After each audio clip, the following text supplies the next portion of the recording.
Oh, we're live. Hi. Yeah, it's almost like I'm supposed to be a professional at this or something. Hey everybody, welcome to KingsGuard.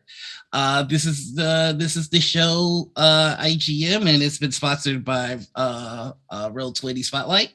Thank you very much for that. Thank you so much for the Cardi Sideshow raid. Lovely to have you, and hope you stick around because we're going to tell a pretty fun story. Um, Speaking of stories, let's get to the most important part of any story, and that is the people that tell it. So I'm going to just jump right in and introduce you to the king of KingsGuard. That's going to be AJ, or Eugene Festaferger. Go ahead and introduce yourself, bud. Hi, I'm AJ, also known as Hoosier Kid, and I play Eugene Festafiger, King of Gloria, Man of Sea and Stars. Yeah. That's. Oh, I also I flurbed up real bad. Hi, I'm also Noir, and I go by He Day. Next we have Anita.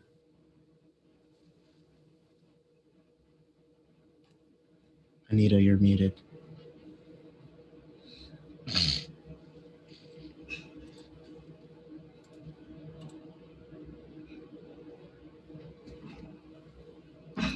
All right, we'll just skip ahead and come back. So, D, tell us a little bit about yourself.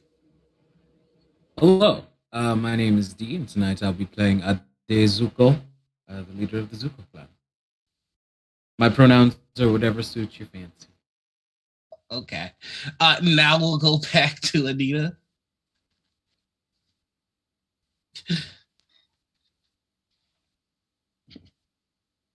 Harper was super zoomed in. But now we're fixed. Everybody's back where they should be. I'm Anita. I play Yenna Stein. Both our pronouns are she, they. All right. And jumping ahead, we've got Darby. Hello. I'm Darby. Yes, I use she her pronouns, and I play Arabella Chestnut, who also uses she her pronouns. It's been a long week. This way. I don't know which way, but I do know who we're going to, and that'll be Harper. Hey everyone, my name is Harper. My pronouns are she, they, and tonight I'll be playing Shosha Sistrurus, whose pronouns are she, her. Awesome. So let's clue you in on what's going on and what will be going on. When we last left off, the KingsGuard were chosen warriors who were destined to protect a hero of need. They recently came into contact with the person that they were destined to protect, which is Eugene Festaferger. Upon uniting with the king, they are starting to realize that their bond to the king and their bond to this destiny has altered them in the sense that they have abilities that aren't quite normal. They can manipulate the weave in a way that no wizard or sorcerer can, especially in relation to each other. Currently, they've been given a mission by the gods to unite the sleeping children of the weave, that being the Fae, dragons, the children of Lilith, which are your spookier creatures, and others. And right now they're making their way to the Vale, an area that has been somewhat secluded from the outside world, and it's home to many different elven tribes. They've been traveling for a few days now, and they're just, I want to say, moving the ship here. You all have been moving 3 squares per session. Forgot to move you last time, so that's gonna put you.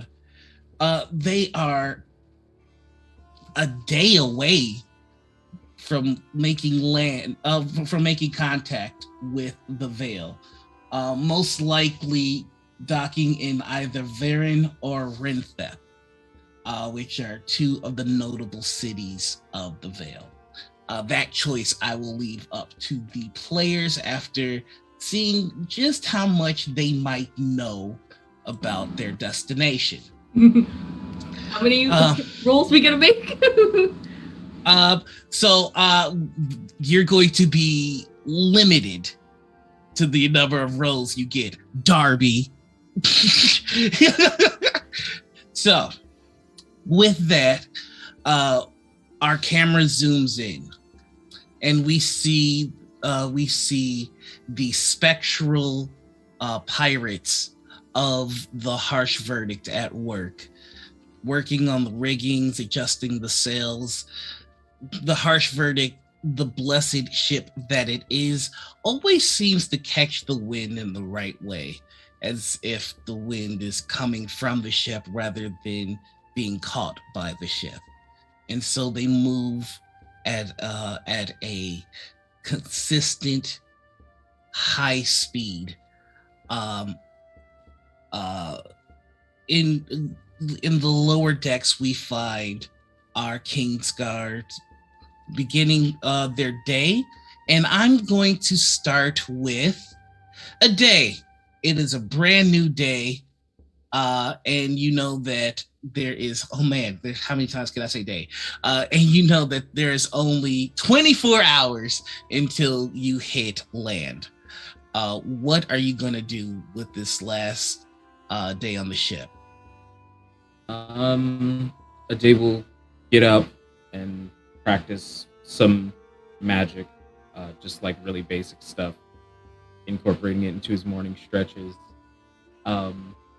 And then he'll wait for everybody else. Aday's ready to hit land. He doesn't have anything in particular that he wants to get into. Okay.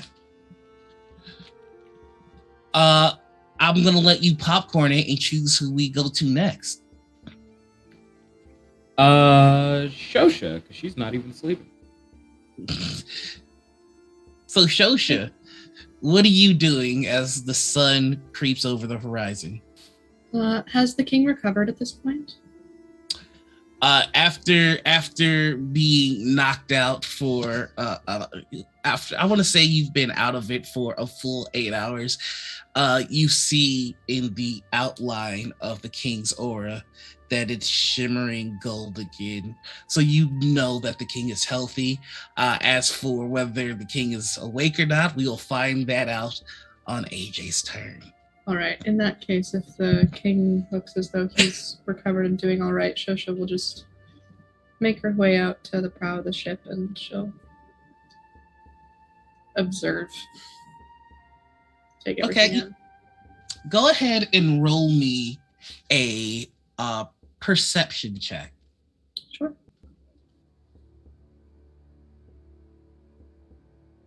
Let me actually get my character sheet out. I know.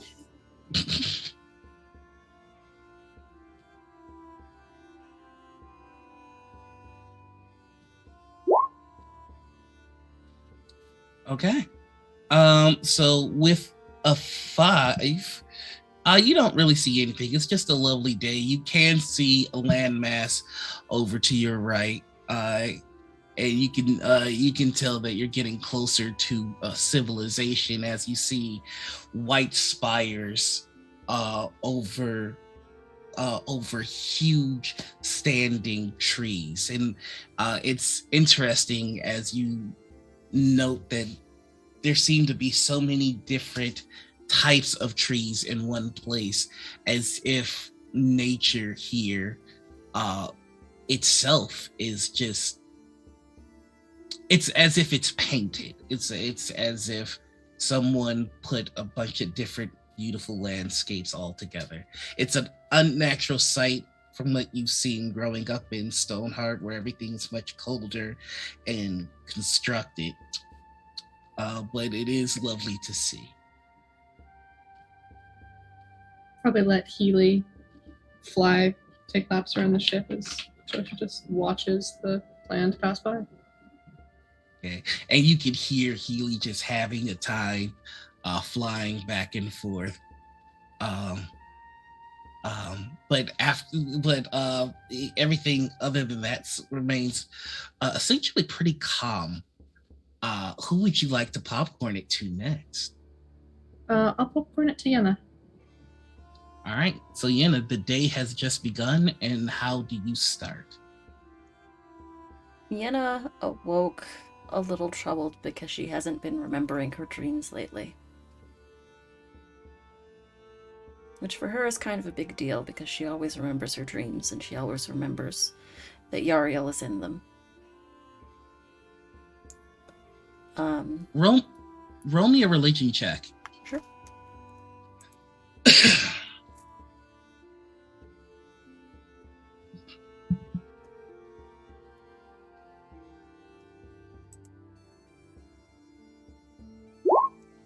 16. Okay. And I'm going to say that, are you getting out of bed? Just sort of laying in bed at this point. Okay. You know when you're laying next to somebody and you can feel the dent of when they're there as well. Mm-hmm. That dent exists to the side of you, and if you were laying this way, it's as if it's behind you. And as you turn, that side of the bed is still warm, and there is a wing. There is a feather from a wing. Yenna's gonna pick it up. Good to know you're still around. And pocket the feather. Then she's going to get up and she's going to head up to the top of the ship.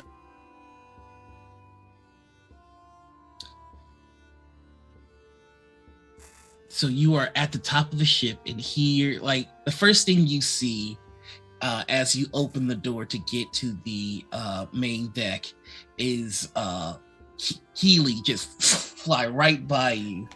You almost have to take a step back as you see Healy is not really taking heed of worrying about bumping into people, because you see he's like flying through some of the ghosts, just having a good time. And you can see he returns to Shosha, who is at the head of the deck.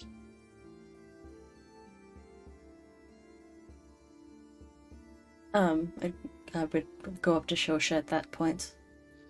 You should ask her if she wants to race.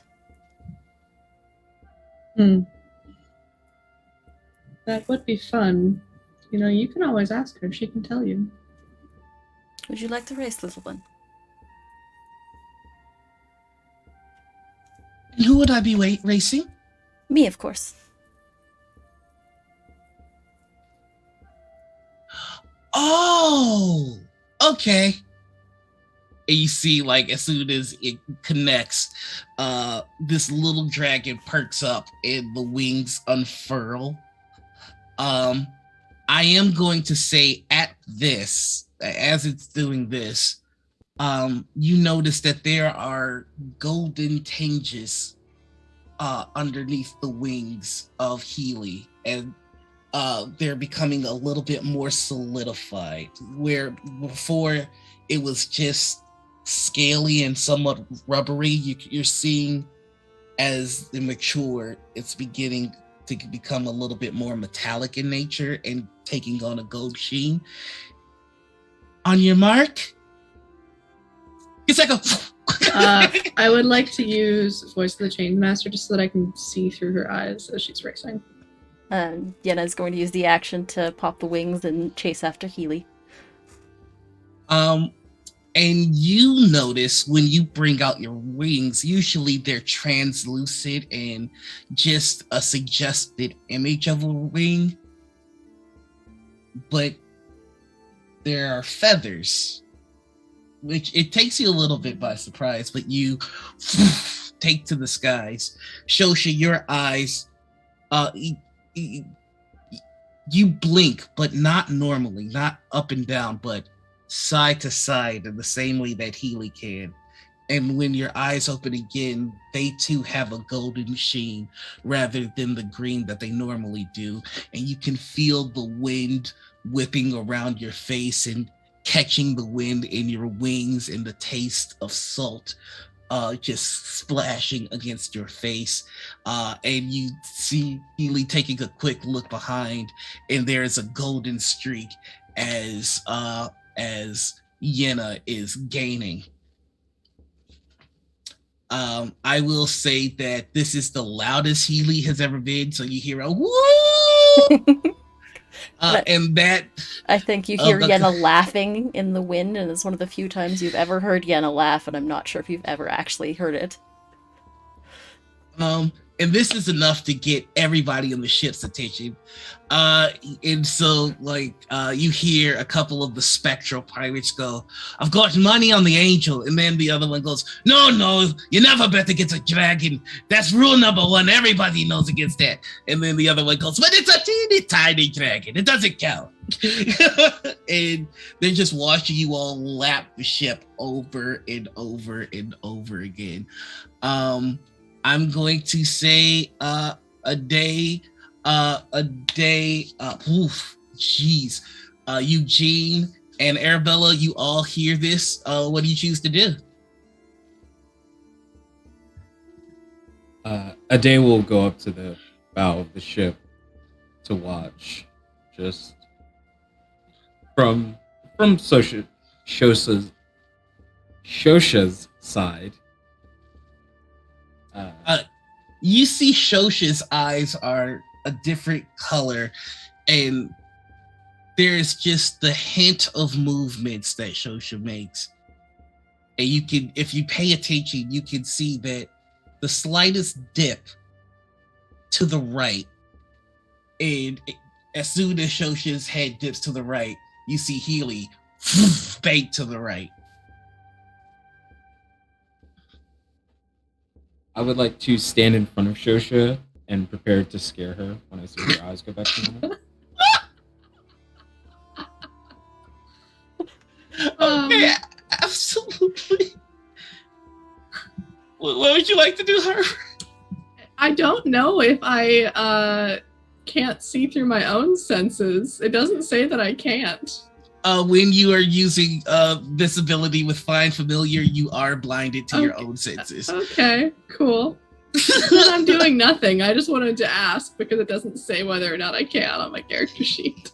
Yeah, I'm sorry, but if no, it's okay. I was gonna say, if, however, Healy takes a gander at you, you would see from Healy's perspective. I don't control what Healy does. I'm just looking through her eyes. In that case, yeah, Healy is dead set on beating Yenna right now. Correct. It's that dragon pride that's just like, oh, this was fun. This is not fun anymore. I'm going to win. I think we're going to get to a point where the race is so neck and neck and so close. And at the last minute, Yenna is going to let Healy win. What is it with you all letting Shosha win shit? Well, hold on. Here's how we're going to do this. We're going to roll. Wow. Okay. A 1D. I was rolling a 1D4 to see how many rounds of rolling D20s we were going to do. So only one. So roll a D20, and whoever wins this wins the race. So here we go. Okay. Would you like? Oof. Oh, you're rolling for show. Yeah, I was gonna roll for Healy. Oh, go ahead, roll for Healy. Okay. Because my 4 sucked. 6. Oh, so you're of the mindset that, like, yeah, you know what, I'm gonna take it easy on the kid, and you see Healy put on the afterburners, like. Healy is still very young and still very new to this form. And also, Healy hasn't really been able to cut loose like this. So this is the first time that Healy is truly embracing this form and all it can do. And you see, as you go around the ship over and over again, each time she goes around the ship, her form gets better and better until she's almost completely horizontal and like just cutting through the wind. The banking is less shaky. There's a confidence there, and now she's able to turn without any loss of speed. And also, Yenna, I don't know that you have often cut loose with these wings. Not so much. And so where Healy is taking on this new form and getting used to it, you're also doing the same. Healy's just adapting faster than you. Arabella, what are you doing while you watch this? She's going to just prepare her stuff for the day.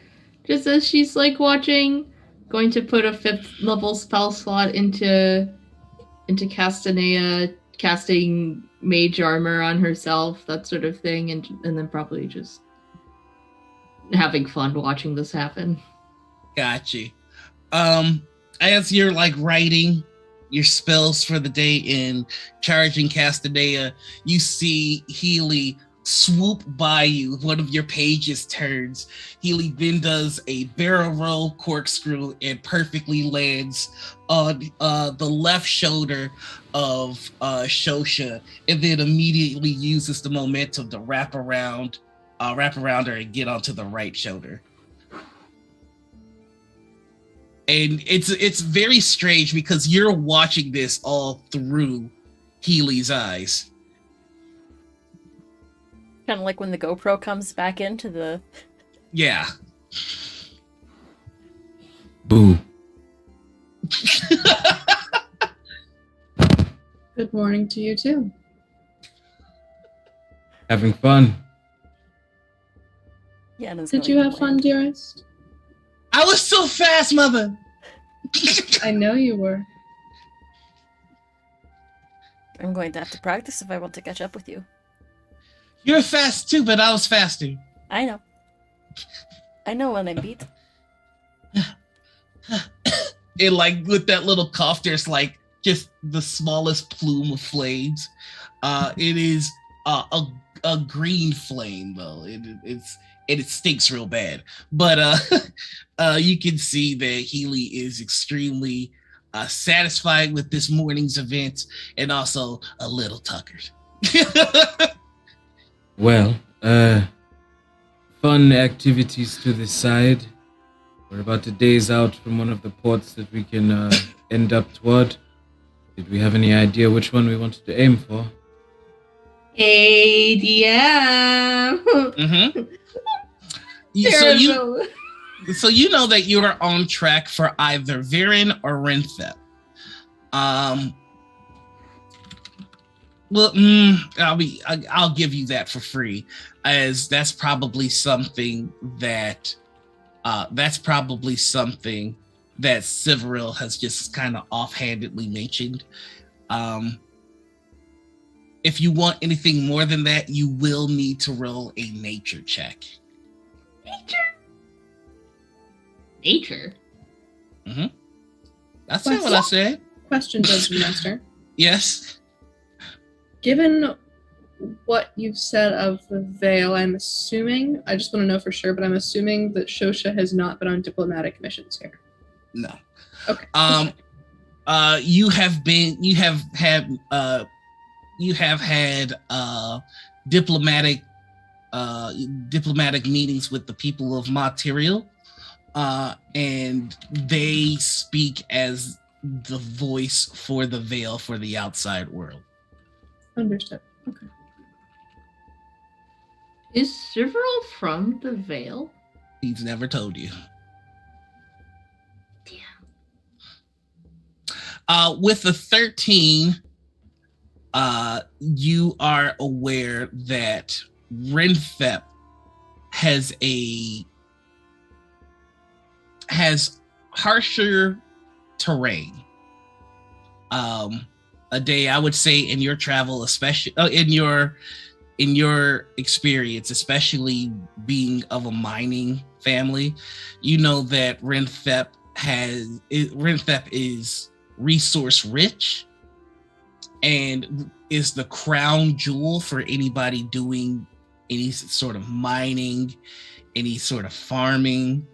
And if you get your hands on any resources from Renthep, it is a death sentence. It's almost as if it's cursed.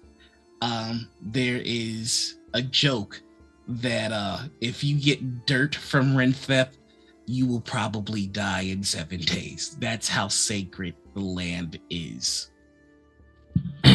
I'll so to the group I'll say, I know that Renthep has some competing mines for the Vale. A sort of it's more of a harsher climate. Not exactly visitor friendly, which from what I understand about the Vale, most of it is not, but does anyone know anything about Viren? I've not been made akin to that one. Or DM? Mhm. Slight tangent question. When Mirabelle interrupted my sending to Sivril, Mhm. did she say, "Oh, he's in the Vale," or did she say, "Oh, he's in XYZ place" specifically? She said the Vale. She just said the Vale. Okay. Cool. That's all I was like, because I did not write that down. I just wrote, "My sister's a bitch." Good summary. Might Shosha know something, considering she's had a lot of contact with Material about Viren? So I will let one of you roll, and I will let one of you roll with advantage, but it is going to be limited to one roll. I will say, really, the only thing you know what? I'll give you this. I'll give you a charm. I'll give you a charisma check to see if you were able to ink out any information on the Vale. Now, if you beat my DC, which I'm setting at a 15, I will give you a +2 to your nature check for Viren. All right, I'll take those odds. A charisma check, you said? DC 15. I am going to use my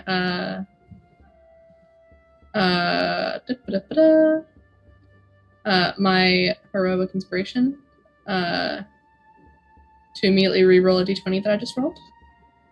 Okay. Are you kidding? Rolled. You still got the nature Same check though. number You're just getting the 3 bad times. rolls out of the way. I Getting the bad rolls out of the way. Here comes that nature check. Natural That was 20. that Oh, was yeah, literally just leave 3 12s Yeah. in a row. In a fucking row. You know what? No, I refuse to accept this. Do Can I it play again. another inspiration card? I'll let you play another inspiration card, but it will cost you. What is that? Not worth it. Not worth it. Okay, fine. Fine. It stands a 12. So we flash back to a younger Shosha who is welcoming diplomats from Material back in Stoneheart.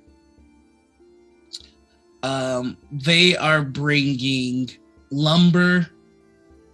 They are bringing precious stones, and in return, what are they getting from your family, Shosha?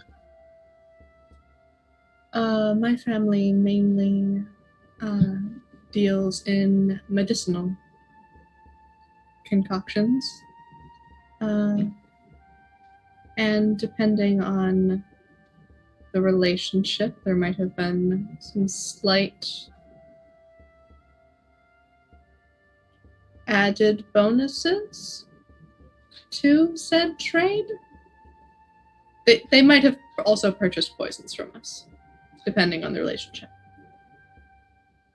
They purchased in bulk from you an elixir that is made from a plant called moonbane.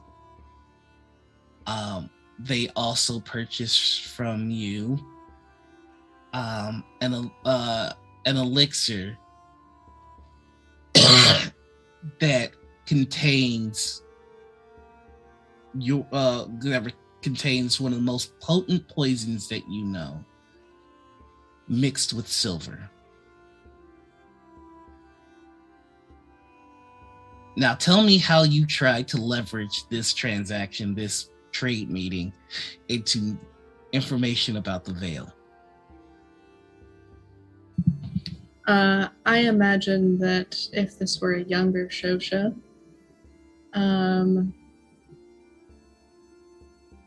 she would have done her research on the ambassadors who were coming and found the most likely candidate for flirtation and tried to wheedle out information over the course of dinner. So the dinner's going and you're having charming conversations. They're telling you the story of the trees that they got the lumber for. They tell you that there are fields specifically meant for lumber work, and that it's tended to by powerful druids, so that the trees that are cut down are instantly regrown to their former glory. Anything that is used is replaced immediately. They tell, as they're telling you these stories, it's almost like they're talking down about the rest of the world. There is a lot of talk of being self-sufficient and not needing anything else from the outside, which is truly an honor to have something that they need. So it's kind of a backhanded compliment. You know, all the rest of the world be damned, but we might need you. Shosha's probably used to that kind of comment. Yeah.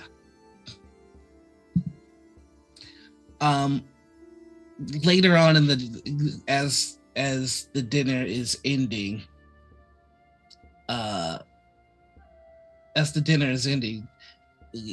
one of the ambassadors, I'm gonna say Ambassador Tyro.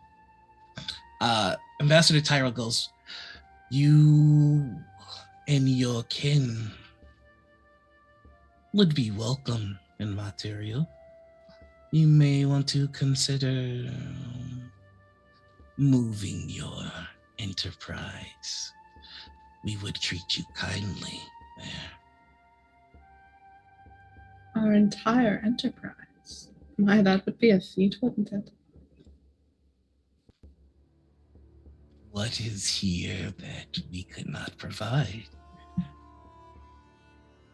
The ancestral seat of my house, of course. Far more than business people here.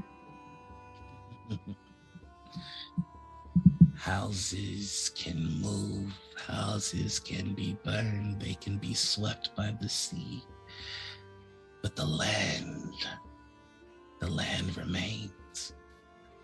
Consider it.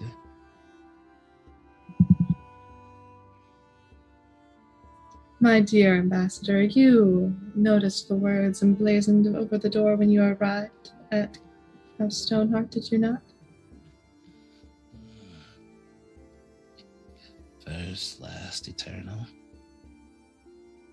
We shall be in Stoneheart for many generations to come. You can be assured of that. There's a smile, and only now do you register what he told you then, which is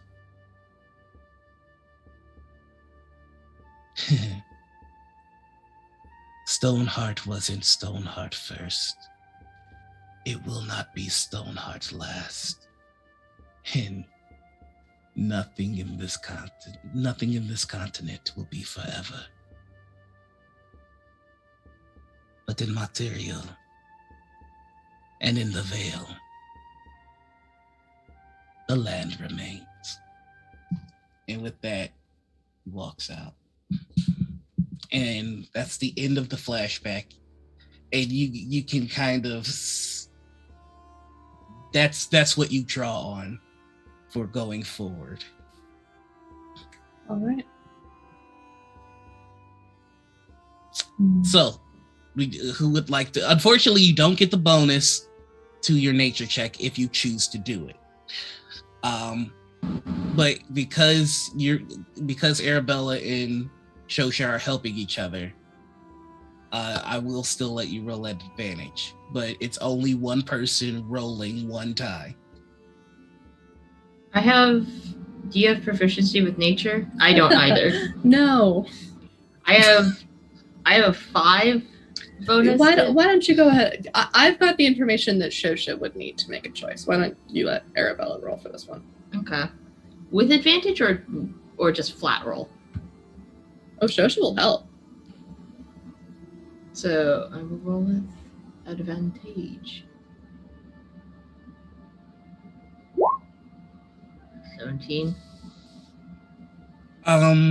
With the 17, you know that Viren is the connecting point between the Veil and the Fallen Marsh. And the Fallen Marsh is rougher, but more accepting. So you would have nothing about what's about to happen is going to be pleasant. That's what you all can kind of come up to together. You would have the greatest chance of survival in Viren,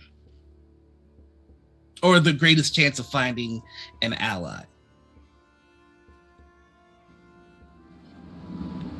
Given what Aday has said about Renthep, I think Viren might be relatively kinder to outsiders / climate and environment wise, less out to kill us at any given moment.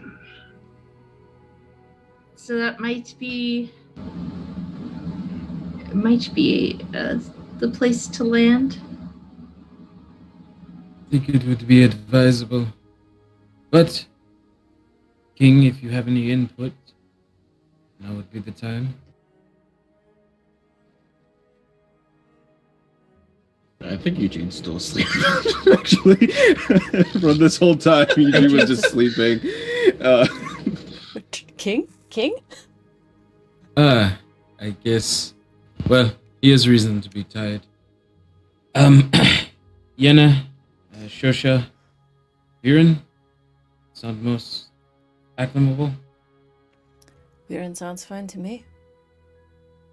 Yes, I'd say so. And then if we need to make a quick getaway, I mean, I have context material, and this I'm sure will sound rich coming from me. They're not the most trustworthy of folks, but good solid contacts that we can lean on if we need to. What was it you said the day? Don't pick up any rocks? Rocks, dirt, jewels especially, do not. If it sparkles, it's probably bad. If it doesn't sparkle, it's probably bad, but less so. You mean pick up by literally grabbing off the ground, or do you Just think leave it alone? Things that don't even fuck with it. So we shouldn't purchase any gems or anything of that nature while we're here. Listen, I'll be honest. Isn't the most scientific conclusion. It's sort of based in superstition. But why fuck with it? If we don't have to, I would rather not be cursed by the land itself while we have things to do here. Understood. Just wanted to clarify because that might make supply hunting a little harder. First mate. And our sails will be docking in Viren, if you don't mind. Ah! And then the rest of them just go to work. Like Oh. that guy. Arabelle, as I said, if we really need to, I do have contacts and material, although I prefer to not rely on them more than we absolutely must. Okay, I'm just wondering, what do I need for that one spell? We might Right then. be. I will go Some- wake the king. Yeah, someone should inform the king of our I'll go. expected arrival. I'll go wake him up, I suppose. She'll just bounce off. Walk. She'd walk. She's not bouncing, just walk. I'm sure two of you can handle it. I'll stay out here.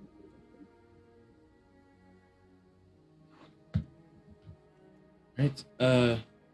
Oi, Eugene. Time to get up.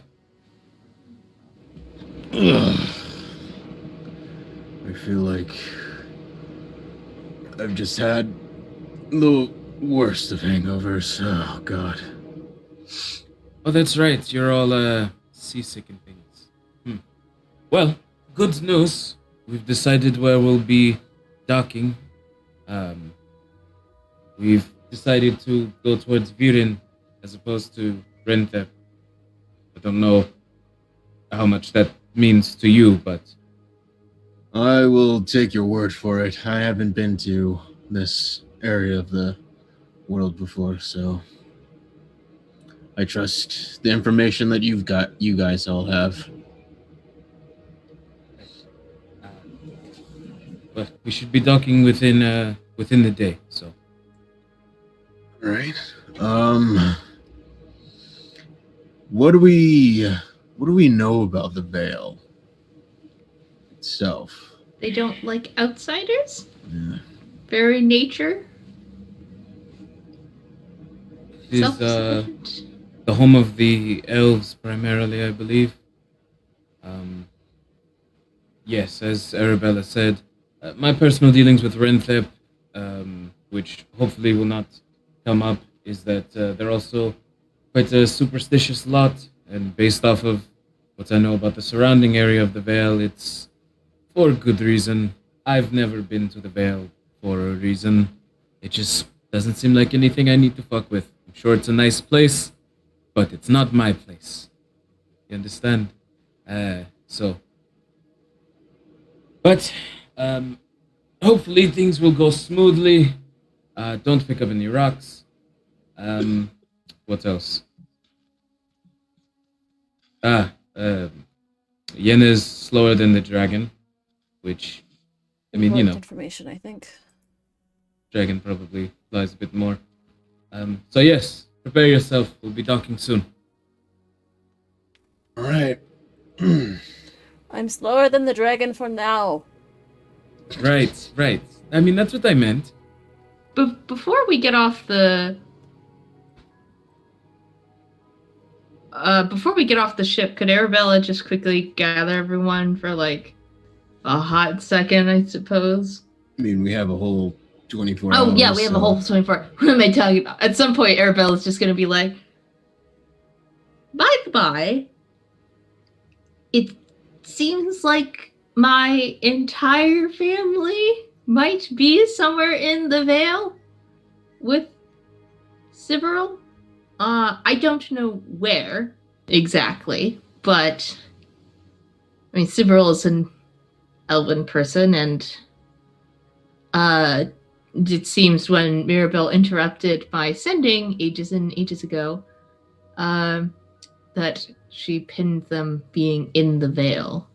Not that we will see them, but if you do happen to see an entourage of pink-haired Air Genasi, just, let me know. I have a question for the DM. Mm-hmm. When I scryed on my mother and saw her in prison with a whole bunch of other nobles, did I see any other Air Genasi or anyone with pink hair? Nope. You did not.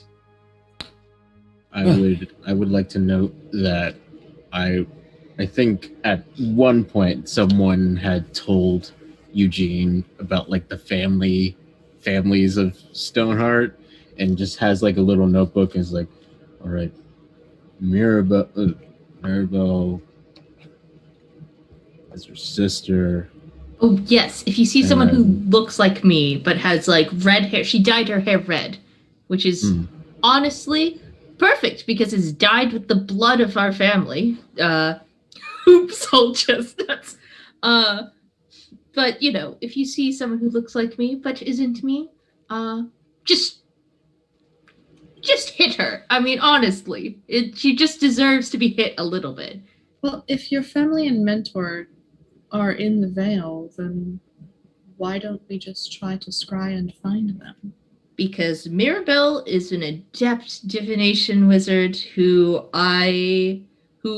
interrupted my sending spell. Yes, but she knows you very well. And she knows my family very well. I don't know how she interrupted it. I don't know if she targeted me or if she targeted the recipients. Either way, I would be a little leery of using any divination or spells that could locate them when she has such a vendetta against my family. I get what you mean. If we cross paths with several and your siblings, then we'll be sure to do what we can to interact with them on a positive note. But there's no point in trying to go out of the way, especially if they're in the Vale. Mirabelle might not be able to get to them in the Vale. It's worth noting that we might not be able to get very far in the Vale. Do we have any kind of plan? Yes, where are we parking the ship? I mean, we're docking in Viren. That was my kind of next question. Did they specify once we got here where would we need to go, or we're just kind of left to our own devices there? So, from what I've gathered, if we're meant to wake the children of the Fae are obviously that implies that they are sleeping. So I would expect that they are in the thickest, most magical, oldest place that we can find. And from what I know about Viren, which is supposedly a little bit gentler with newcomers, I believe that was said, it likely won't be there, but I suppose we just go in, try and come bearing gifts, trade for information, see what leads us. From what I have heard stories about the Fae from me going to different communities and what like their folklore of different things about the world are. Roll me an Arcana check. Good thing I'm good at that. All right, so what are you trying to understand about the Fae? So basically, what I want to know, because I'm pretty sure that Eugene has never been to this area of the world whatsoever, but I'm pretty sure that from the communities that he's visited, they would have stories about the Fae, stories of olden time, kind of like the mannerisms of the Fae, and like what kind of things you would like to do, basically like the do's and don'ts about the Fae. So it's very funny to you that everyone's talking about the Vale as if it's this place that you can't go. You're from Lianyo. And there is a tenuous peace between Lianyo, which is another secluded underwater kingdom, and the Vale. You have an understanding that it's not so much that they don't like outsiders. They don't like people who conquer their territory. They don't like people who conquer the land Mhm. instead of working with it. So in the very same way that you know to work with the ecosystem of the water, that was just ingrained in you. You were trained to do that. You understand that that's how they function. So a lot of their traditions make sense to you. You know, don't use more than you require. Give back as much as you take. You know, and use what's provided, other than what you use what's provided already. And don't needlessly shape or cultivate things for want rather than need. It seems very simple to you. So go ahead and roll me a nature check at advantage. Great. 14. Okay. With your 14 and the relationship between Lianyo and the Veil, you know that the heart of the Fae is in the High Forest. However, what goes in the High Forest tends not to come out.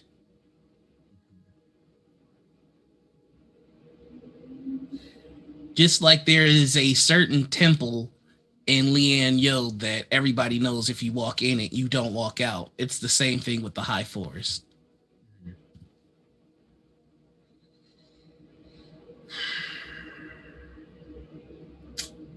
Okay. It seems like when we make land, we're going to have to find some kind of escort or some kind of spokesperson, so to say, that can lead us to where we need to go. Though the High Forest is shrouded with the same legends that I'm kind of familiar with, of once you go in, you don't come out. Though it seems like that is the main place that we would need to go. Well, setting aside the very ominous tone of that for a moment, finding someone to escort us shouldn't be that difficult. Yes, as long as we respect the land as they do and appreciate their culture, and also not come in very aggressive. I don't see that this can go very smoothly, but they are very particular. As a day with Renthep had mentioned, that there's a lot of superstition around, but as long as you respect them and you properly give back to the community itself, I think we should not have a problem at all. We find a person who can help us with the High Forest. Do we just want to take the harsh verdict over the High Forest, or to the High Forest? Definitely not. Definitely not. Probably not. I get the feeling that kind of thing would go poorly for magical reasons. An entire ship with cannons and crew and Might that feel can very fly? colonizing. Probably not That. the best of first impressions. I'm just also Not- worried about leaving it where we won't be able to see what's happening. Oh, I We have think the crew. this crew is capable of. And worst comes to worst, Arabella, you can always scry on the harsh verdict. You can scry on a location. I I will don't point know out, spell scry. I can always scry for us. And I will point out that if Eugene is meant to be King of Gloria, one of our major concerns should be making sure that they receive a good impression. Yes, we will do this the way that the things are done in the Vale. That is a part of uniting Gloria, is respecting the various cultures that already exist and acclimating to them, bringing them into the fold, rather than taking, a bunch of stone-hard nobles around the world and just being like, hey, fuck with us now. And hopefully,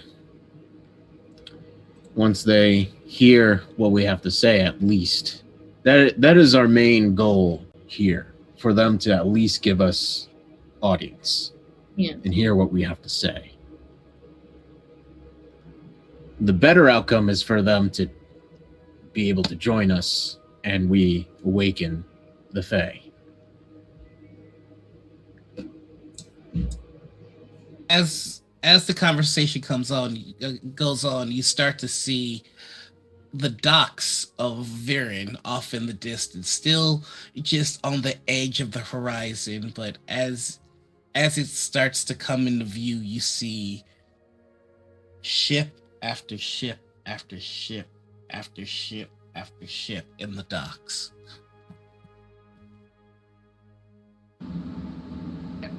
Well, it appears that we chose correctly if this is where everyone docks. Can the ghost crew hide themselves? Is that something they're capable of doing? / is this an easily identifiable ship of legend? Crew, can you all Huh? look living for the time being? Is that something you're capable of? Well, that's just downright rude. I apologize. Appearance. I think I look plenty living. You look plenty transparent at the moment, actually. Is there a way that you could appear more corporeal? All right, man. They want us to put on our best. And then you see he stomps, and then slowly the dust around the ground where he stomped swirls about him. And he goes, oh, I hate this. It feels weird. And then the dust covers them until they're all completely gray and they almost look like stone figures. And then there's a crack. And then a bit of the dust falls down, and the portion that is exposed from the falling dust is flesh colored, and you can see an eyeball. You can see an eye form, and oh, that's weird. And then they look human. It's just I've got the flesh stuff again. Welcome to the land of the unliving. How long can you keep that up for? Oh, forever, as long as we're on the ship. Excellent. There's no way that we have a summoning for you if we were ever we not that we're going to summon you here, but just while we're off ship, a way to call to you while you're not. We can't leave the ship. Not you individually. Yes, we're talking about bringing the ship. Bring the ship. Oh, you want us? As if just in case. Just in case, like a. Well, you want us to put it on land? No. I'm saying that if we were, because we're about to leave the ship, right, and head off into this. Only one that's ever been able to summon the verdict is Duke. But I mean, you're more than welcome to try. I don't know if your connection with the ship is strong enough, though. But he gestures towards that black orb that's in the captain's quarters. That's continuously like. So we would need to connect with that orb thing to see if. Yep. How long would that take, or is it the spell pumping thing? Until you don't die, I guess. Until you I die, think it's more of a problem. thing. I think it's more of a building loyalty with the ship through a magical connection. So I think it's more of a as weeks and things as go times on. pass. Yeah, Gotcha. sorry. We just work the sails. I don't know anything about That's all good. No, I mean, yes. Do it's you fine. do you all need anything? Because y'all are like a really dedicated crew, and I feel like dedicated?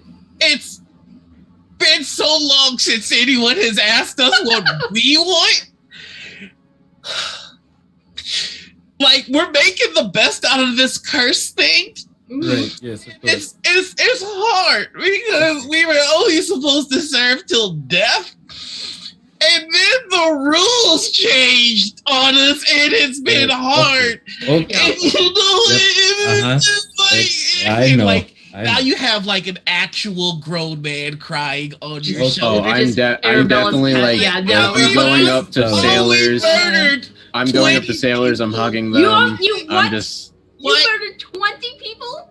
Yeah, back in. Oh, did you not? We're all criminals. Like they're like, Yes, hey. I just didn't think it was like. Yeah, you know Oh, I what? I was don't a- know what I thought. I don't know. I what was a serial killer. I was in my prime, and then Duke came down from the skies, and then he was all like, "You either got a choice: I can kill you, or you can serve on the ship." I think we should go And I to thought Viren. serving on the I think ship wasn't gonna be that big a deal, but here he is. Uh, Like, oh, you Eugene is spending the rest of his day just listening to all these stories. Sailor, Sailor, Yes. what's your name? I don't remember. It's been so long. I've just been calling him first mate. How about John? John Doe? Is that I like John. I don't like Doe though. It makes me think of like little baby deers, and it makes me want to murder. how about John Buck? That makes me want to murder, but I'm excited about it. Good. Lovely, John John Buck. Buck first mate. John. Yes. Yes. Are you John all Buck. Are you all capable, if you get a message from one of us, to take the ship on a rescue mission to a point that we indicate? I mean, as long as it's a command, yeah. Lovely. That is all we need to know, and thank you so much for your continued service. And if there's anything we can do, please let us know. Can I get a knife? Like being in skin again makes me want to have a knife. No, don't- you know what? We'll work on that. We just hold on to that idea, right? And we'll come back to that. I think we come might back. need to work on like maybe rehabilitation or Yeah, Maybe. I think Maybe. society rehabilitation. proper, not so much these punitive measures that Yeah, do yeah, put in you know, place. On the other hand, knives, but only in the circle. give you a knife, but you only get to use it while you're in that circle of things And- that can't die. We can give you that command. Can we give you that command, or can we only give the ship commands? Oh, you can, yeah. We have to do anything that the captain says. By the way, which one of you's the captain? We've All been five of us. debating. Oh, okay. Well, that will make it harder for the ship to attune. I will To hold you up all. focus breaker and go. I'm the de facto. Oh, If you need a okay. person to point. I think perhaps we should have a group discussion on this. okay. Yes, Then it one looks of us like you. needs to. It looks like you all have a lot to work out, and I Yes. understand that. You why don't you think about what kind of knife you would like to only use in that pit? The pit knife. Lovely. Hmm.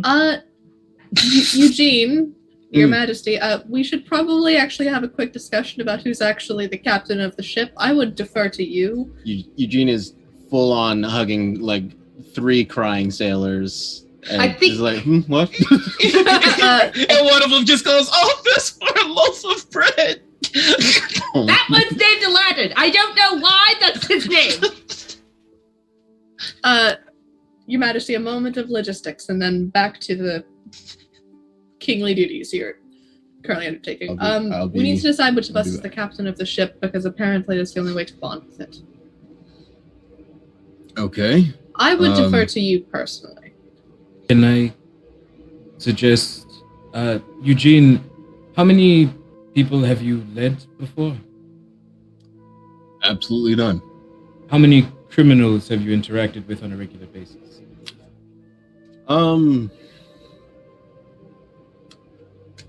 One or two on the off chance. And the seasick thing is like always been a thing. Will continue into the foreseeable always, future. always been a thing. I don't think that the king is I understand the inclination, but I don't know if it's the best choice. Also, as when you become king, like I'm imagining your time on this ship might be limited while you're doing other duties. Just might be better to delineate to not the person I would recommend directly the in day, charge. as the day is supposed to be the master of war, and this is in fact a warship. That's my opinion, though. I'm not opposed. And obviously, I mean, I'm not going to, like, if I'm named captain, I'm not going to start barking orders at you all. You wouldn't listen to them anyway. We'll still delineate on everything that the ship needs to do. It's just for their sake, they need single a person point of to command. point to. And so Yeah. that's- Yeah, I see absolutely no problem with a day being captain of this ship. So, You should probably spend some time at the org then. Captain a day, I leave it to you. Oh, gods. That's... Okay. Are you all officially naming a day captain? I. All in favor. Oh, yes, Sosha. Ade, do you want to be captain of the ship? I think I need to be captain of the ship, and I want to do what needs to be done. So yes. Very well. I have All no in favor. objections. All in favor of a day being captain of the harsh verdict. I. Aye. Then it is settled. A day, captain. A day, make me a Constitution save at disadvantage. Uh-oh. Let's fucking go. Natural one incoming. Let's see. Baba. 12. All right. As soon as you all, okay, a day is captain. A day vanishes. You see the same dust that covered up the crewman covers up a day, and when the wind blows, instead of being flesh underneath, there's just nothing. A day. You wake up and you are in bed in a place you've never seen before. It is a cold stone room, and there's very little to the room except a small desk with a big tome and an inkwell and a feather. And there's no pillow, but there is a blanket over you. And you hear a banging on the door. Do I have Focus Breaker? You do not. I will open the door a crack. You better hurry up. You can't be late again. Or the High Inquisitor's gonna have it on all of us. So get out of bed and get dressed, dude. Come on. And then you see that person runs off. All right, I want to turn and look for my hat, because that's really the only thing I don't wear to bed. There is no hat, but there is a smaller cudgel. Okay, I will grab it and then follow their lead. As soon as you grab the cudgel, you are shunted, and you look down, and there are darts in your chest, on your arm, and you feel your heart slowing down. And you fall to your knee, and you hear, "I told you not to move. I didn't want this to happen to you, I promise. But you need to listen." You look up and you see a slender figure in a black dress with red hair and one green eye and one blue eye. "Duke, the Church of St. Cuthbert, the Barbosas, you're being torn in between two factions that aren't letting you truly be who you were meant to be." You feel an anger, a hate towards this person, but you also feel a connection to them. Like this, you are the cat and this is the mouse that always gets away. And they're just in front of you, in reach, and you can't quite grab them. What do you say or what do you do? Get the hell off of my ship. You now see that you're on a battlefield. You look behind and it's almost like the whole damn world is fighting on your side. But you can feel that this is a battle that you can't win. You go to swing at an enemy that's wearing a mask of black and white with red hair flowing behind. You swing, and the cudgel in your hand has been a trusty weapon all through your life. And when that thought crosses your mind, you don't really know how long this life has been, but you swing and you swear to God there's no way this individual could have gotten out of the way, but they did. And there is a thick, meaty hand around your neck. And everything goes dark. Then you hear the words as you begin to slip to what comes next. Because I love them. And then you hear as whatever was broken is fixed. And the hand that was impossibly strong isn't as strong as it was a second before. And you pry it from your neck.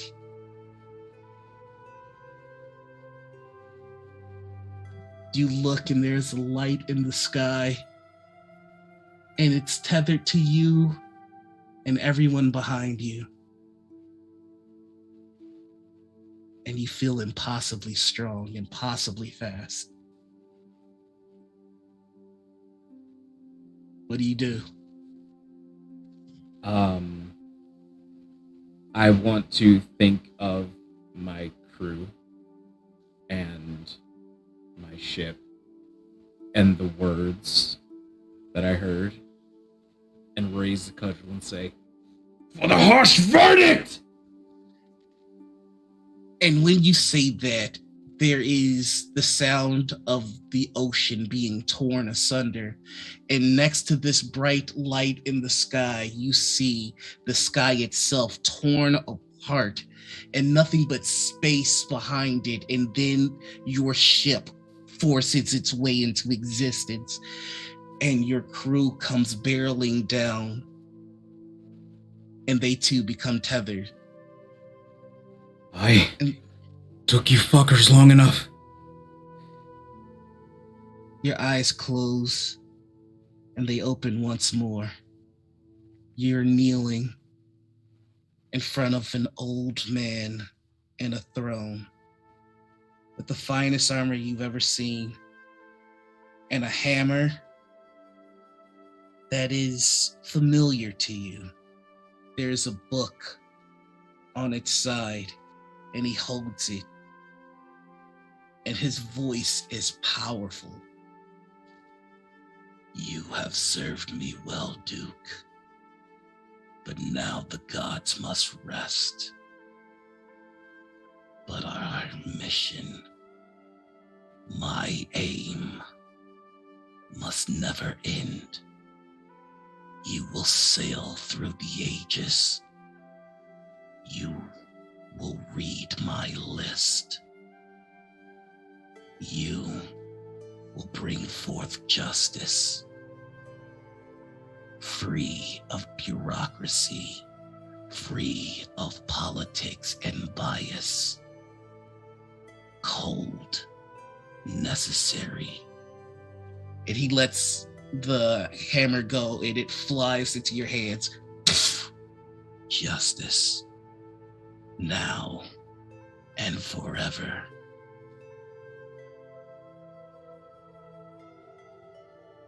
There is a resolve.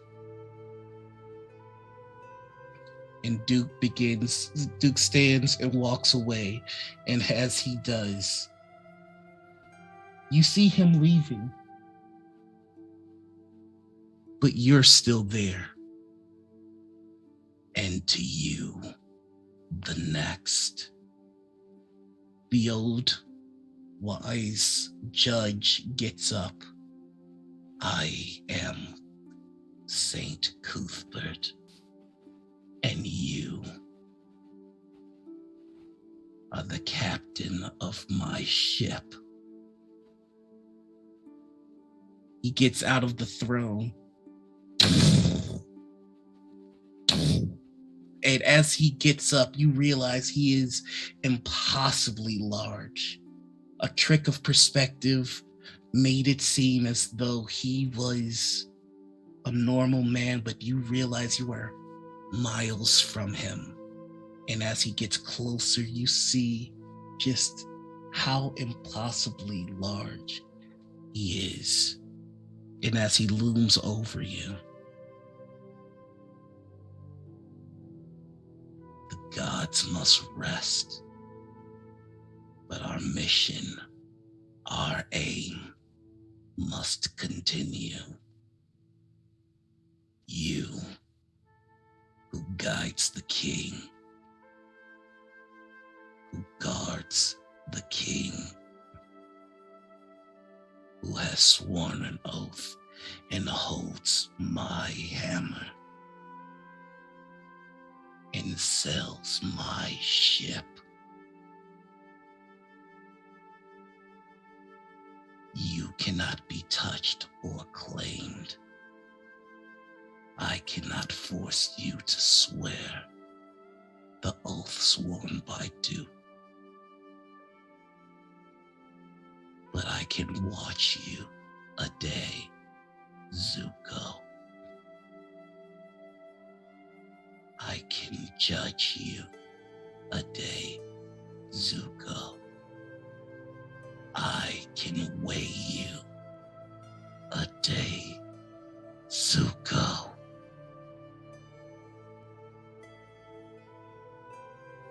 The tools of my judge that are now in your possession were built to mete out justice. I will see what you do with them. And at the end of all things, when the last star burns out, I will give you my verdict. You find yourself in the captain's quarters with your hand on the orb. It takes some pulling, but you're able to take it off.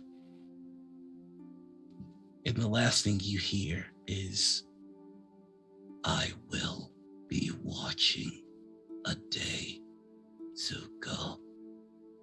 And there is a word that only you hear, that even I, your GM, does not know. But it is the true name of a day, Zuko. And when you hear it, it calls every bit of you. Every bit of who you are, who you've been, in every reality and every timeline to attention. And you know that you are being watched a day, Zuko.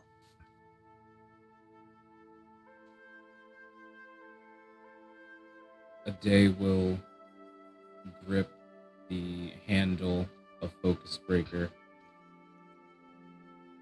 and will stop when his hand is on the door.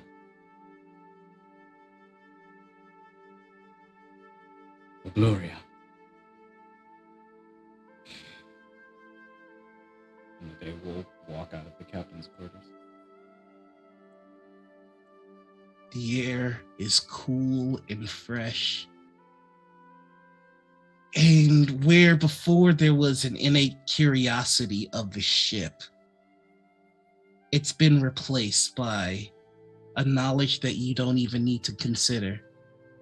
You can navigate the ship as easily as you can move your arm. You look up to test, and with just the feeling, just the thought, you shift the sails. One way, and then another. You will it into being, and the ship rises. And then you smile and laugh. Because as the ship makes it about 200 feet into the air, you think, and then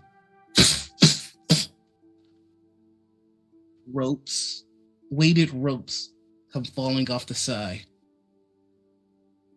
And you know that you could jump from the side of the ship, grab the rope, and slide down because you've done it 1,000 times before. You also know the location of the rest of your tools. There is a hidden compartment in the lowest deck that you put aside all of your favorite things.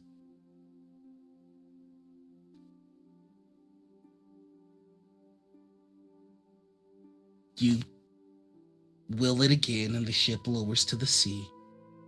The ropes reel back up. And what do you do? D wants to mess with the tools, but we gotta go. It won't take you long to get them. Oh, okay. Just real quick. Just run down. You go to the lowest deck, and there is a treasure chest. And you put your hand on the chest, and there's a lock on it. And the lock immediately pricks your hand, glows, and opens. And there is a black and gold coat that you put on.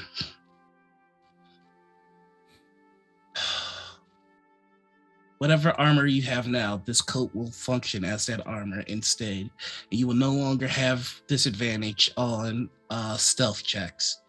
Also, this coat allows for feather fall once per day. There is a pair of gloves that you put on. And you flick your wrist, and a hand crossbow comes out. And you're able to take your shots, and they go back into the coat. And then there is another box that you open, and it has a gun that you have never really seen before. And at the end of the gun is a grapple hook. And you just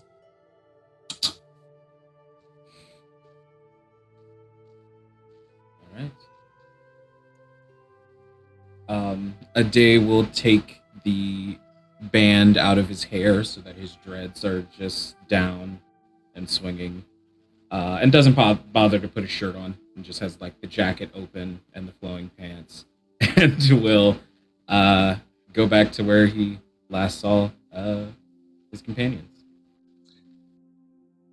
So for the rest of you, when you see a day come up, a day is still very much a day, but there is an obvious change in their demeanor, in their stature, the way they stand, or the way he stands. But then it gives way, and then it's just a day again. But for a moment, it was like you were looking at someone else. Swear to God, I did not think that once we said the words, a day would be puffed into smoke. And Yeah, how long was a day gone? Just as a day for you, it felt like years. For the rest of you, the ash went, and then the door opened. And you see a day walk out, look at you, go to the lower deck, and then come back up with a coat. well.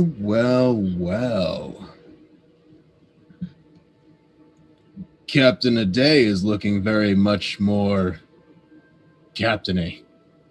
It suits you. I think it does.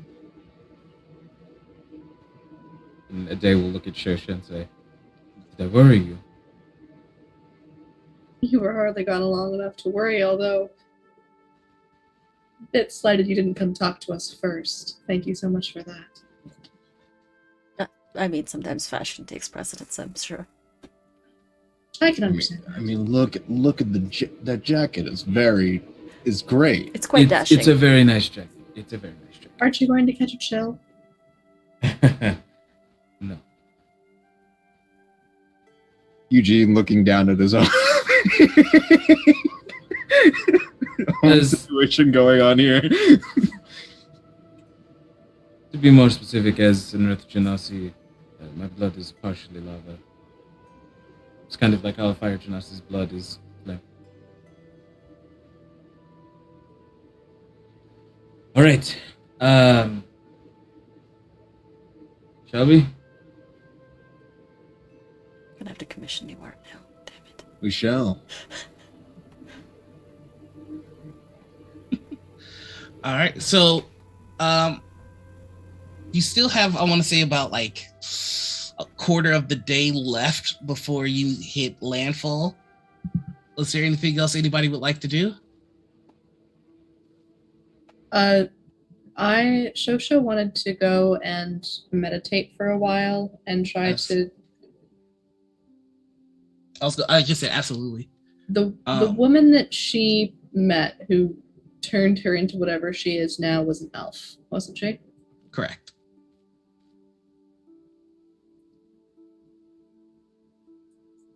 Shosha doesn't. I don't really do this mystical, spiritual stuff. Why didn't someone else get this one? Okay. She'll go find a private spot, and it worked for the scrying, so she'll cut the palms of her hands so she's holding a couple pools of blood and just try to meditate and connect with. It's the only elf she's ever met, the only woman she knows, and we're heading into Elfland, so Okay. try and connect with her if she can. Absolutely. She Go also ahead. has no idea what she's doing, so it probably won't work. Go ahead and roll me. Go ahead and roll me a. Oh, this is a toughie. What would you use to get in on this? And you're using your blood, so that's gonna be at advantage. Roll me a nature check at advantage.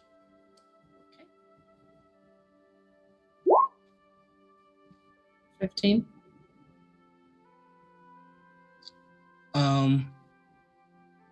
And tell me what you like. What does this look like? What are you saying? What are you doing? Shosha is sitting there in her usual meditative pose. She's taken off the ring for the moment because she doesn't want to get it damaged at all. Okay.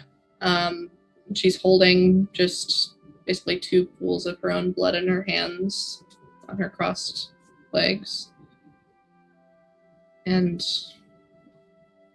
feeling in the same way outward that she's used to feeling out for souls.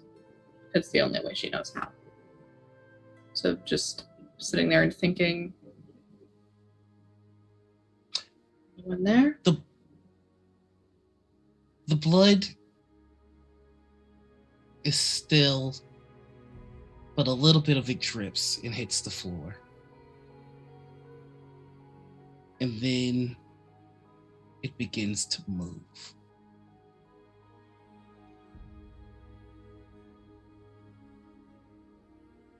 Do you follow? Sure. It continues and it takes you to the lower deck that you just saw a day go to. And then it Shosha will stops. follow.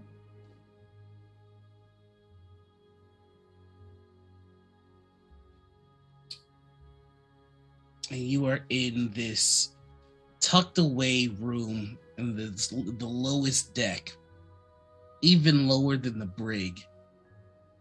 It's almost like a hidden section of the ship. There's not anything here except a treasure chest and a table.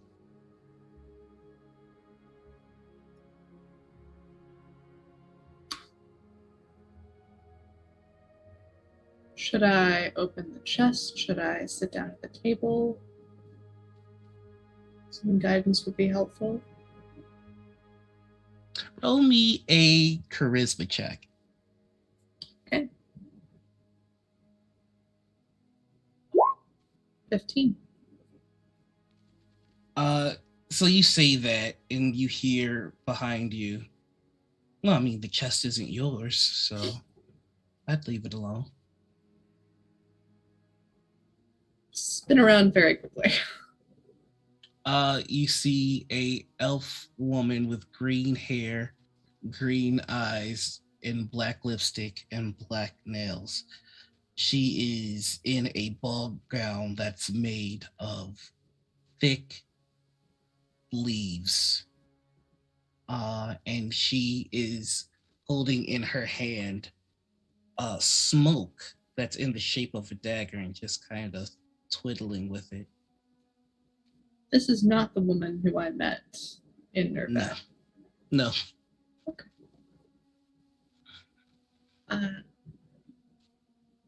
Delighted. Hello. You didn't reach out to say hello and exchange pleasantries. So why did you reach out?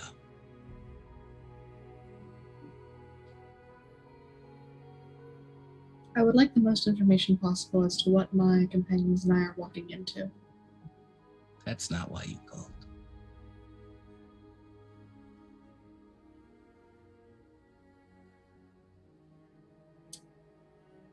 On the contrary, I want to know how we get out of this with the least damage possible. I'm sure there'll be damage. There always is wherever we go, but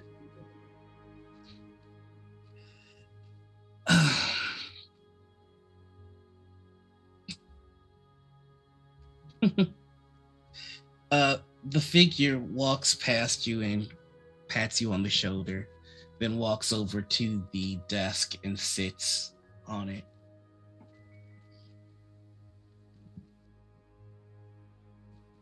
So you called to whatever might be listening. Not sure if whatever's listening is working for your benefit or not, in hopes of finding out how to do whatever you're doing, causing the least amount of harm and protecting your friends. well, I had a slightly more specific idea of who I was reaching out to. And who You do seem you to think fit the bill somewhat. who do you think that was exactly? There was a very particular person that I met. Mm-hmm.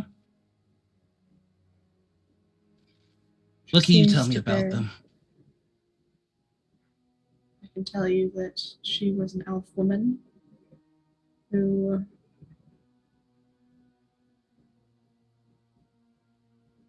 had a pet toad that was not a toad, who made her home in Nerve in a spot that was not in Nerve. And I can tell you that she also wasn't an elf, and that she was whatever I am, which is not Iwanti. So basically nothing. So again, you reach out to someone you don't know to ask questions that, what, will save your friends?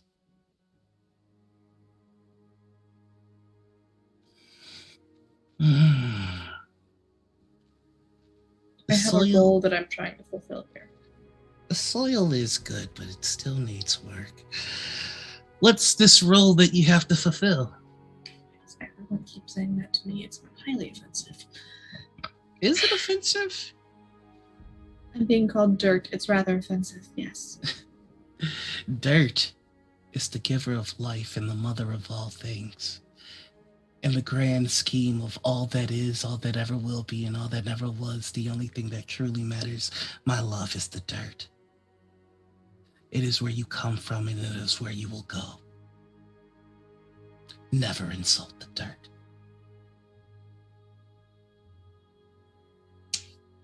Very well. I apologize. My role here is to be the one with the plan, with knowledge, and I have none, and that makes me nervous, and so I am seeking knowledge from the only source that I could think of that might know. Well, you don't know anything about the source, so you don't truly know what it might know. You just know that it is something that you don't understand. Yes, well, I didn't have much of an opportunity to understand it first time. But you have the opportunity now, and you ask me how you can protect your friends, which is why I know that is not what you want to know. So, why am I here?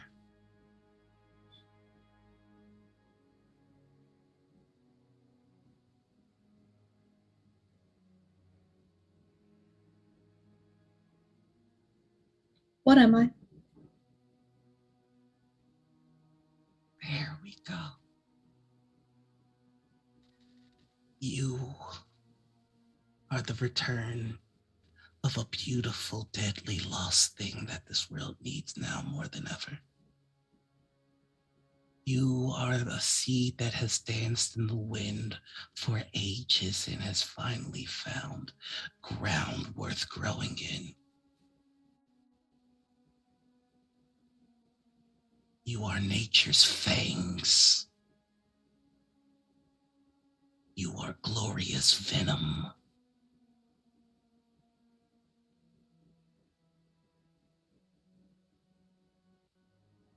You will be the fire that prunes all unnecessary things and creates the room that is needed to grow. You are beautiful soil.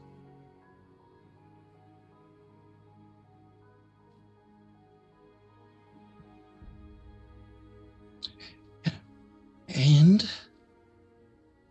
I hope, I pray, and it has been so long since I prayed, that you are better.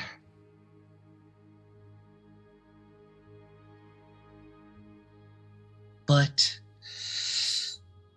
there's no need to pray for the inevitable. The next cycle is always improved from the last. Where I was slower, you will be faster. Where I was kind, you will be cruel. And where I was hesitant, you will strike. I can see it in your eyes. You are so very necessary.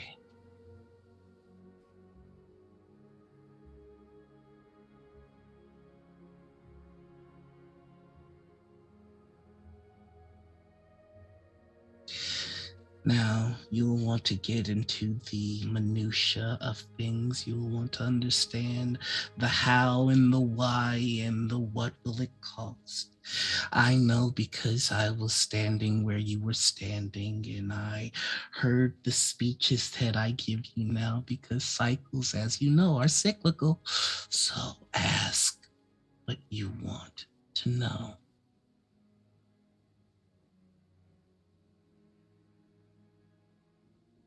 How do I undo this? This is not what I wanted.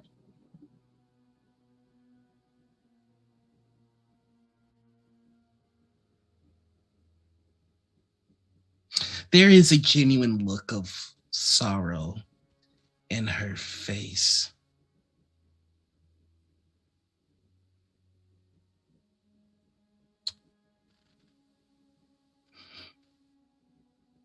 Time will pass, and you will accomplish a great many things.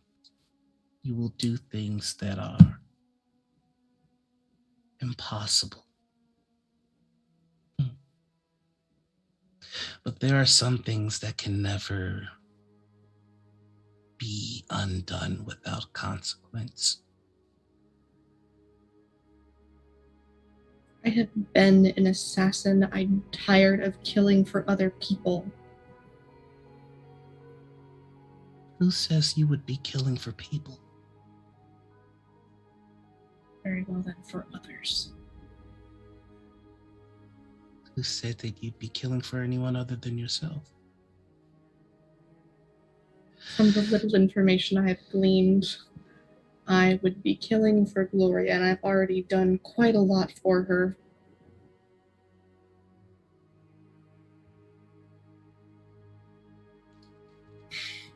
And all she's ever done is give you the air you breathe.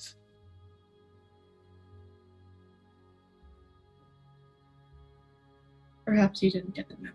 I don't do that anymore. I've seen. Fine. She gave you the air you breathe and the ground that you walk on and the air that everyone you've ever loved has breathed. If Gloria were to have that same attitude, if she were to quit the way that you want to, what would remain that you love?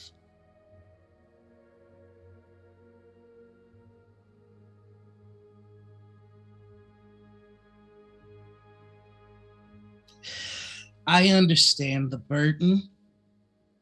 I understand the regret. And so I will give you a kindness that was not given to me.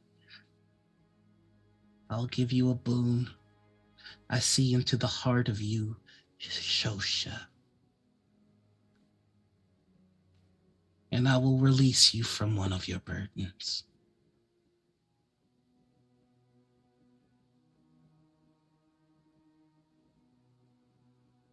What do you mean? It is done. What did you do?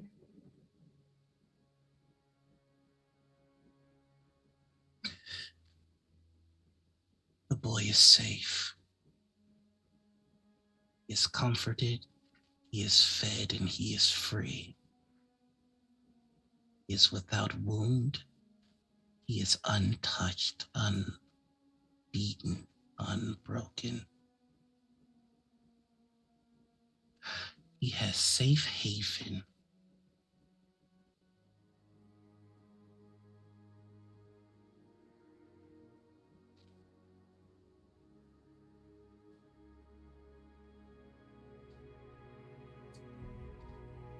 You will find him in Brakul.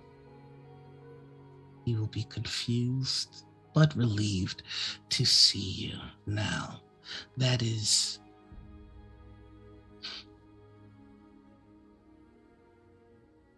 the mercy.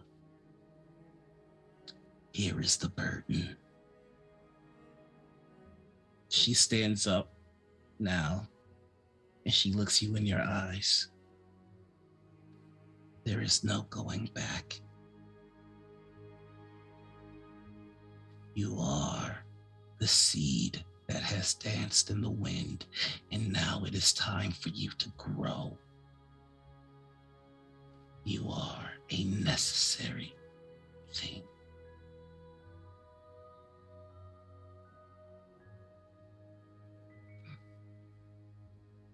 Your blood carries the blood of a lineage that I started. You are the revival of a sisterhood that must be.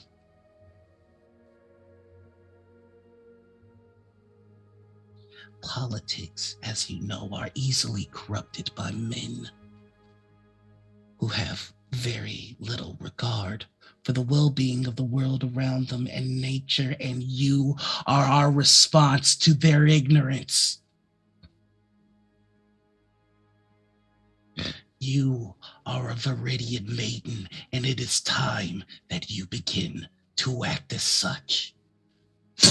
She flicks her wrist, and that dagger of smoke that she held and was playing with is now in your hand.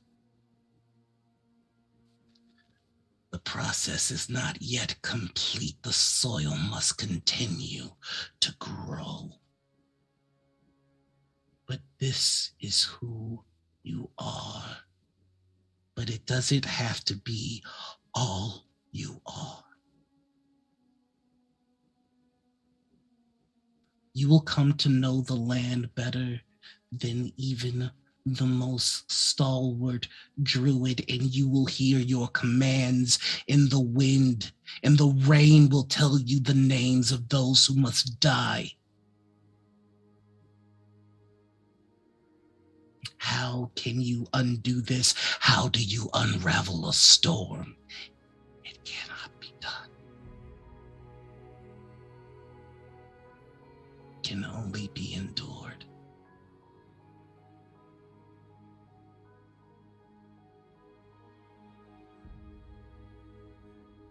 You have a mission to protect the king.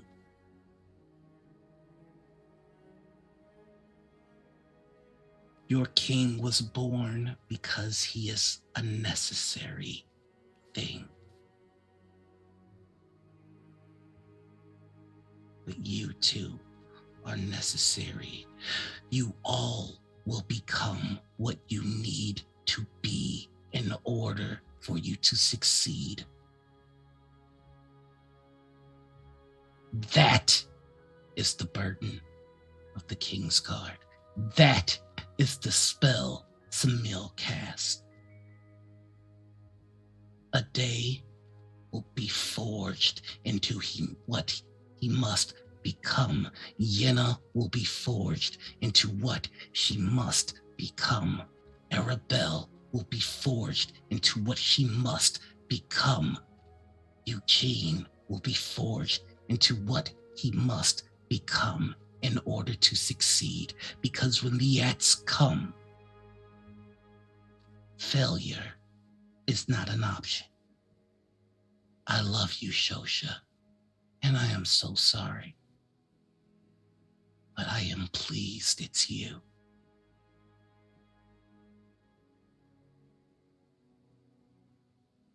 Now, if you'll excuse me,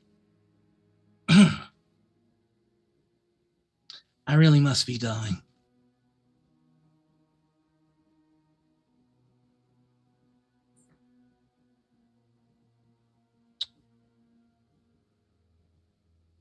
You should talk to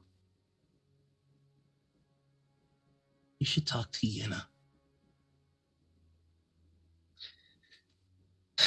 I wish I had a friend that was carrying half the load for me. And she walks up, and before she reaches the top, she's gone. But your dagger made of smoke still remains. And you have the innate knowledge that you could will it away and will it back.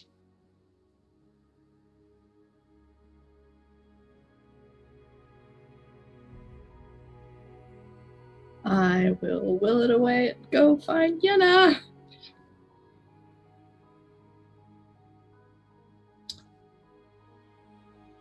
So while that's going on, what are the rest of you doing?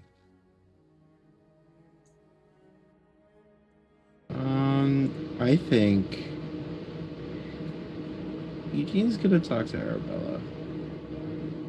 Okay.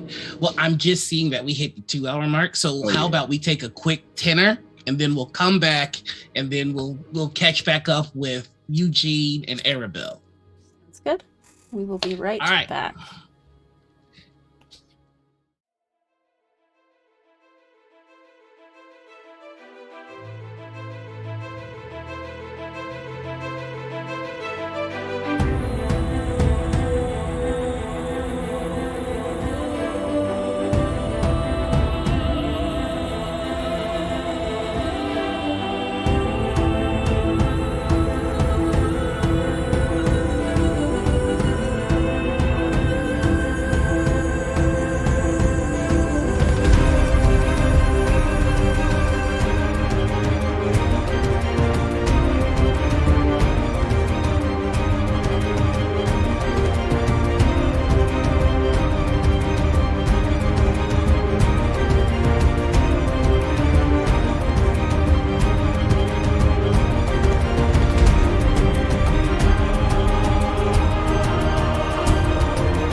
trust now.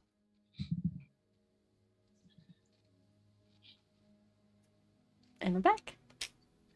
Yeah, hello everybody. We're getting ready to pick up the second half. I've been completely failing to let you know that if you would like, you can interact with the story. We do have bit rewards that allow you to do certain things here. 100 bits lets you give a character advantage. 500 bits, a minor boon, major boon for 10, and a bane as well.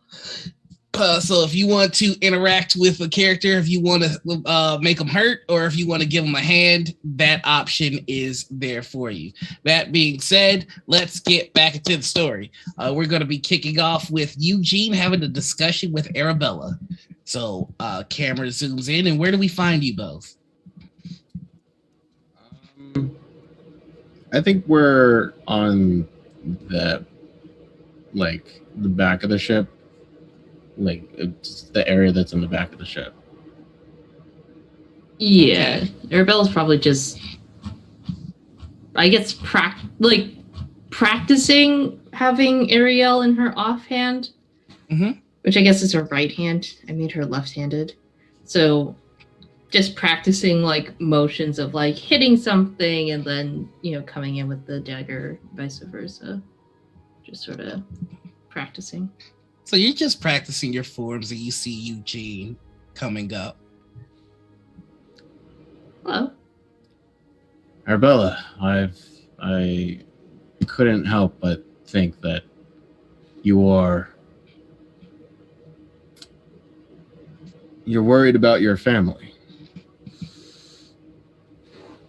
I suppose just as much as anyone else would be. Maybe a little bit more because they were dead and then were brought back to life by whatever's in the sunken castle. So that's, I was wondering if there's anything that, with our new connection, that we can... I know you mentioned that you couldn't scry or message your mentor before. Do you think with my help I could somehow protect that in some way?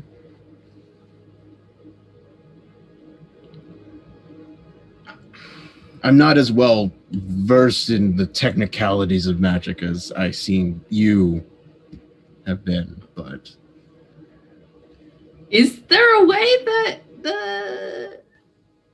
Eugene would be able to... What are you trying to accomplish?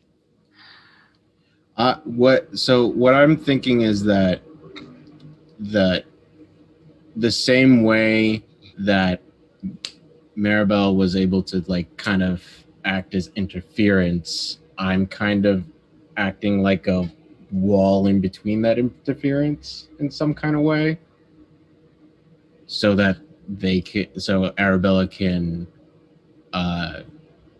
be able to communicate without Maribel fucking about.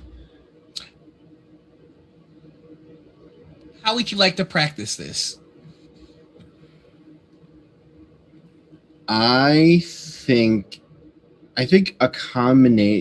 what could work is a combination of my starry form going into the dragon, because that's all about wisdom and intelligence, and kind of bringing forth a little constellation thing to go around Arabella. Okay. So I will say, if you spend the rest of the night, because we're getting later into the evening, the rest of the night practicing, I'll give you a roll to see if you're able to accomplish a spell without interference. I'll let you, if you spend the night doing it, between you and Arabella, you know that something like this is possible with your unique bond. Now it's, can you execute? So, you know what? In order to see if this is possible, I'll need a combined Arcana check from the both of you. DC 40 with both your rolls. Okay. All right. So I have to roll at least a 14. For a 40? For me to like get to 20, I would have to roll at least I a 14. see. Understood. Remember, Right. everyone, you can donate bits to give them advantage on this roll. You want to give me Yeah, can we advantage, wait guys? 5 minutes to see if anyone throwing that cash money? Hey, I'm gonna roll the dice real slowly. Oh, God. Advantage is Uh, $1 bit donation. Oh man! Oh no! I think my mouse's battery died. No. Roll I'm the. gonna- Yeah. Oh my god! Roll the die. Roll the Oh, die. me Let's see too. what happens. Do you have any inspiration or anything like that? Nope. Oh, Milan just donated 2,000 bits. I'm guessing that's for a Bane. No, That's, Milan. yeah. Milan. Oh, Milan. You motherfucker. I know you can hear me through the wall. You get to sleep on the floor tonight.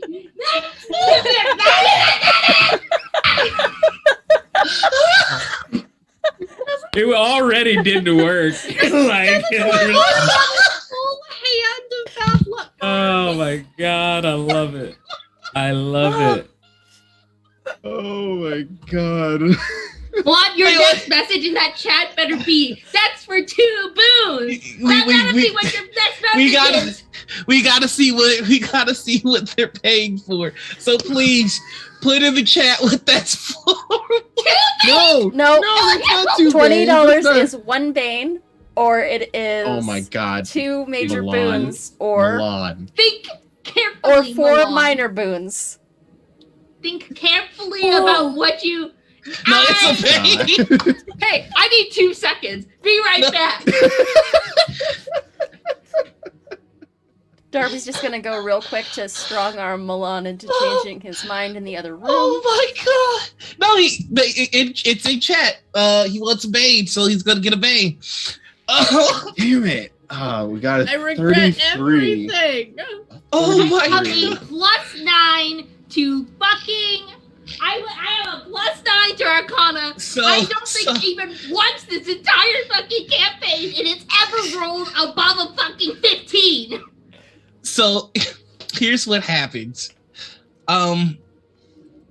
You do the work with Eugene, and you both figure out that this is possible, and you believe that you figured out the formula of basic arcane knowledge that you would need in order to accomplish what you need to accomplish.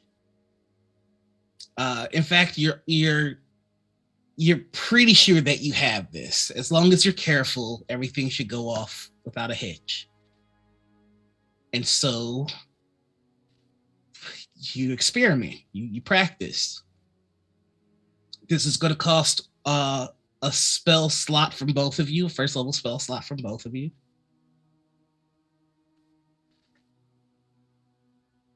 And what spell would you like to use now that you're certain that you were protected from outside interference? Oh, sided Weird. guy gave one player advantage on the next player roll. Mhm. We're certain that this is the case, or Mhm. like As you're certain that you've got this, you just have to be careful. So you're being extremely cautious, but you know that you've got this.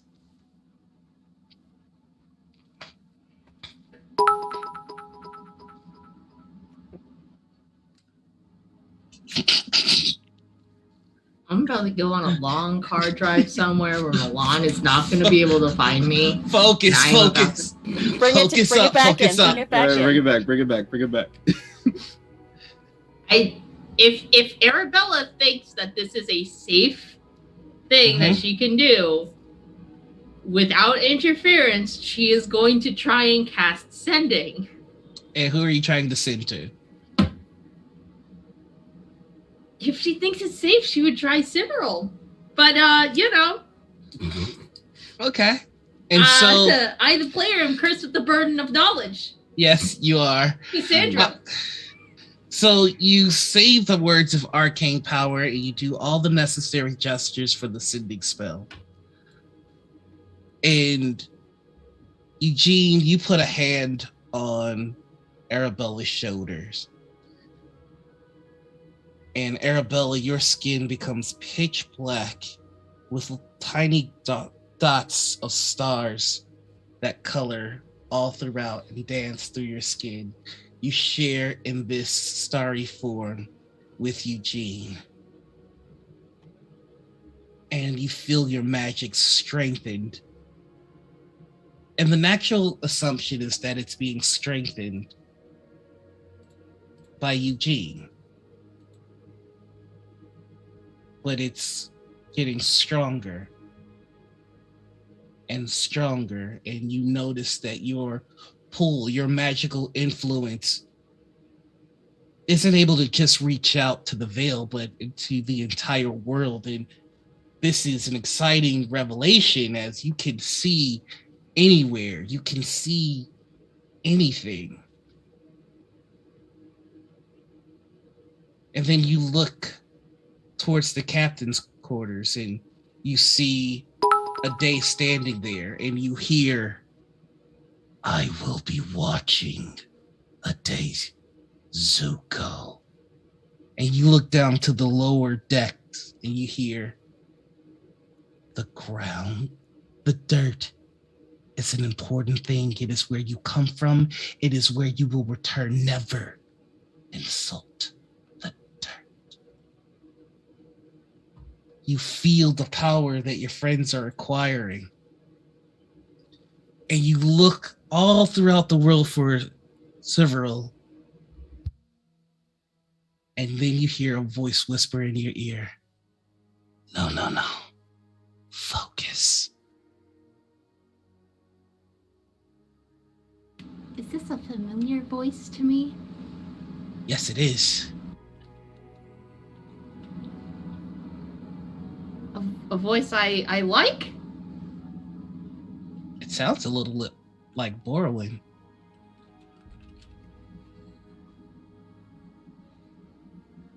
Mother, I was going so fast. What else is there? Oh, if you want to bond with the ship, all you got to do is touch that. Can I stop the... Make me a Arcana check at disadvantage. There was an advantage roll given to the next person that needed to Oh, roll, so it is just a straight roll. Am I also hearing this, or is this just all Arabella? You see Arabella's eyes wide, and at first her eyes are pitch black and filled with stars, but then tears are rolling down and they are pitch black and thick, and they fall to the ground like tar. Oh, I'm attempting to shake her out of this then. What did you roll on the Arcana check? 17. The DC was 20. Yeah. You are shaking Arabella. Would I be able to give Arabella one of my heroic inspiration cards? Heroic inspiration cards are tethered to the player. Okay. And so you see, can you all be made flesh? Oh, I gotta be fleshy, and you watch as they're made of flesh. Can I? Go ahead. Can I see? Like, I'm like seeing or hearing this? You are it's as if you're watching your eyes, but your head is being pointed at different areas. Can I? Is it like a hand on the back of the head almost? Yes. Can she try and just grab at the hand behind? I will say with that failed arcanic check, you are unable to. However, if you have a spell that only requires a verbal component to cast, because at this point you're only able to really get a few words out, but in terms of controlling your body, it's whatever this is, has a hold on you. Only verbal? Mm-hmm. No fingy motions? No fingies, no material. I have a very limited number of just verbal.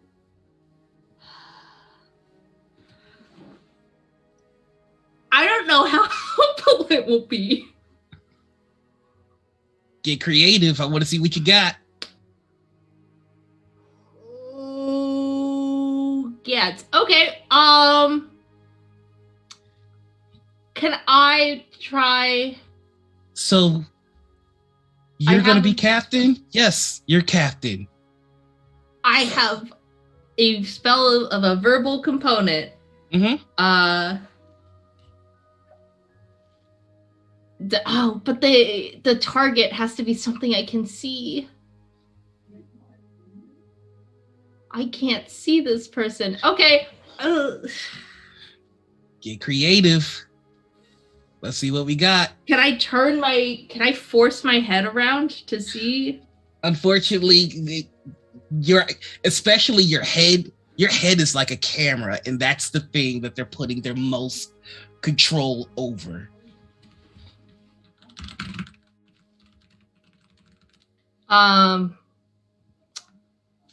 would like to. There's also a major boon in chat for Arabella. There's a major boon. Okay, that'll give you somatic. So verbal and somatic, no materials.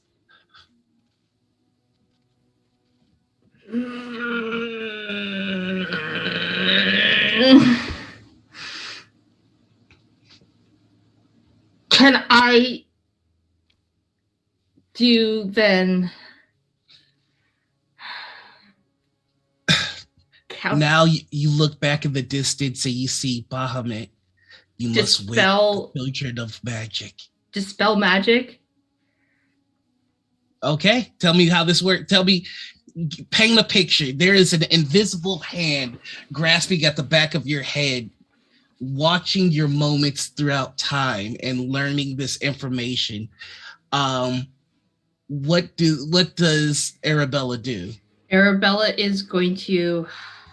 She can't turn her head, I guess, but she'll close her eyes and try and remember and just focusing. She's going to focus, but not on what this person is telling her to focus on. She's going to focus on, if she's seeing through time, she's going to focus on the memory of Sivril teaching her dispel magic and the exact moments of motions in the moment that she first successfully cast dispel magic, and focusing all of her energy on casting it on herself. And so you close your eyes and you hear the whisper in the back of your head, focus, focus. And the third time you hear the word focus, it is a kinder, softer voice of Sivril. Focus, Arabella. Now the words are Nakru Fasi. Nakru Fasi. It is old Elven dialect, but it is essentially translated into the common tongue as the rest of magic, the rest being the sleep of magic. You must understand, like all things, magic is natural, and so we don't ever want to destroy. We simply want to put away. Focus, focus, focus. Nasi, nasi, and cruel. And you say the words, and you feel the grip slip, and you say it again, and you say it one more time, and the fourth time you say it, there is a sliver of silver light that escapes your lips. Eugene, you see this and you watch as this sliver rises to the skies and then falls like a veil over Arabella. And then Arabella, you buckle and fall to the ground. And in the wind, you just hear the words, "I've seen enough."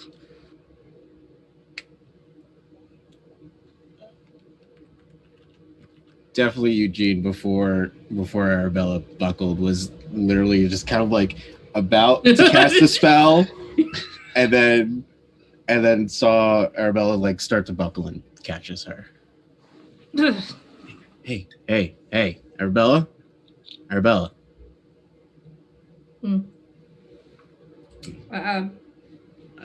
lost you a bit there. You okay? Is there still like gunk on her? Yeah. Oh, that is gross. Did that come from my eyes? Hey, can a crewman get some water over here? You see John Buck in the ring just stabbing. Huh? Oh, right. I really hope the last thing that Owen remembers is John Buck talking about stabbing. Yeah.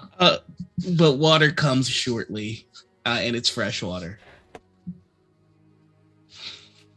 What happened? I think the theory and practice of what we did was sound like. Well,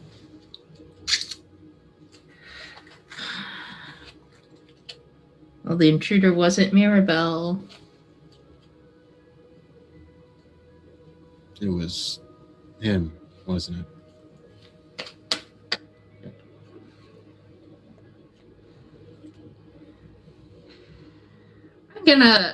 I'm gonna just go to bed. Yeah. Thank No. you for trying. I think I'm gonna be alone for a little while. Just thank you. She'll give like a very short bow and just walk just straight down into whatever room she's been calling. She might go to what was Borwin's room actually.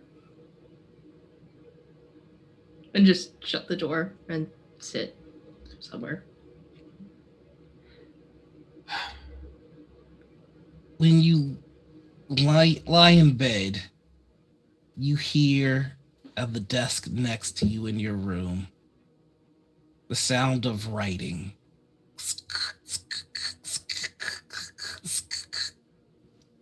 Can I sit up and look at my desk? Written in the dust on that table is the equation for what you're trying to accomplish earlier with Eugene. And you see written on it the formula that you used. And then under it, there's another formula. You were off by just a little bit. But this is the corrected version. Does the handwriting look familiar? It does. Like Borwin's? Arabella will copy the formula. I guess in the dust, right? Thank you.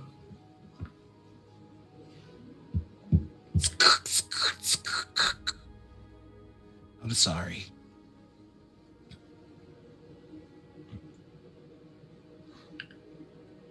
Not your fault.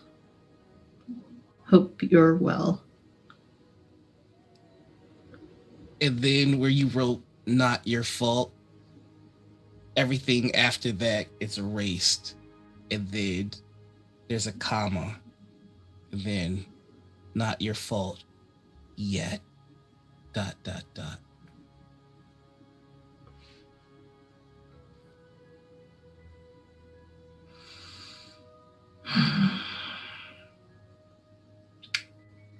She'll just write, be well. Then there's nothing.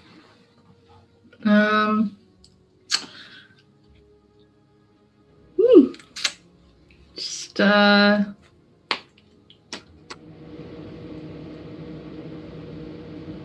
yeah, I think just Arabella might have just a quiet night of just laying in the bed and staring at the ceiling.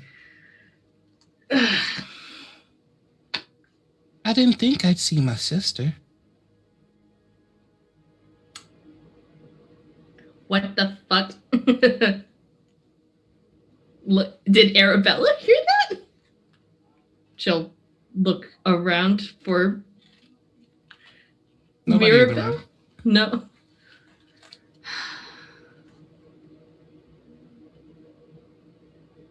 Did it sound like Mirabelle? Nope.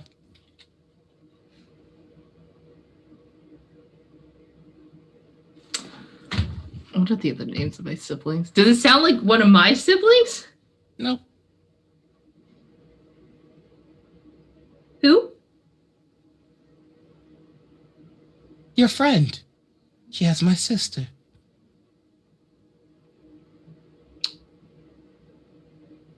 You might have to be a little more specific. There's a few friends on this ship. Will you become a maiden too? I mean, if you're talking about a specific kind of maiden, I don't know what you quite mean. This really will be a fun story. Ah. I'll pull out Ariel. You pull out the dagger and the metal is cleaner than it's ever been. And when you pull it out of the sheath, it almost ripples like it's made of water. I see. I hope this has been not so boring. So are we to become maidens? I've always wanted to be a maiden. I don't know. I don't know where I'm to go yet. Isn't that kind of fun, though? It's the most fun.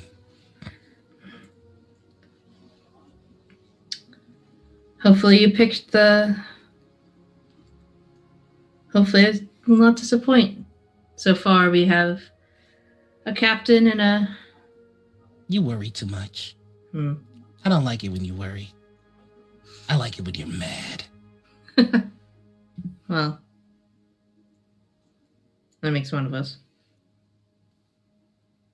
You like it when you're mad too. For now. I think For it's... For always.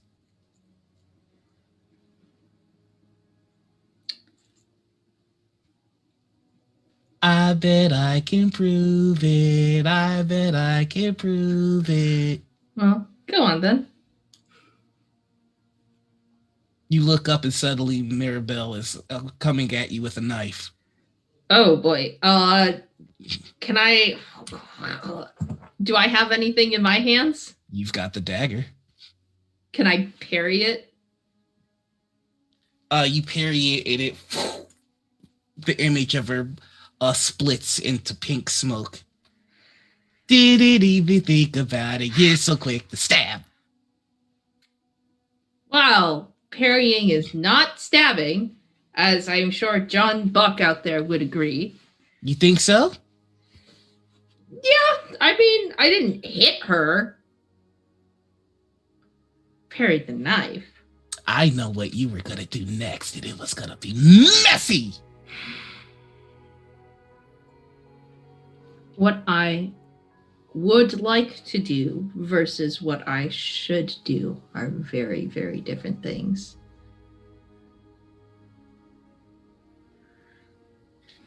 Can I play games with you? That depends on the game. Well, what fun is a game if you know the rules? Maybe not the rules, but the result. We're the last one standing.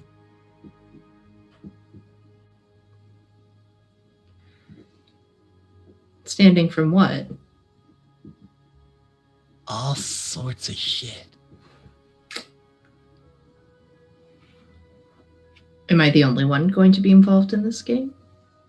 As long as your friends give you a wide berth, because who knows what happens if they get close. Shit's gonna get weird. How far away should they stand? I don't know. Sometimes 60 feet, sometimes 120 feet, sometimes a continent. Oh, sometimes a plane. But that's only when I'm full. And will this game help you grow? Only one way to find out. Want to play? There's no stopping this game once we start. Nope.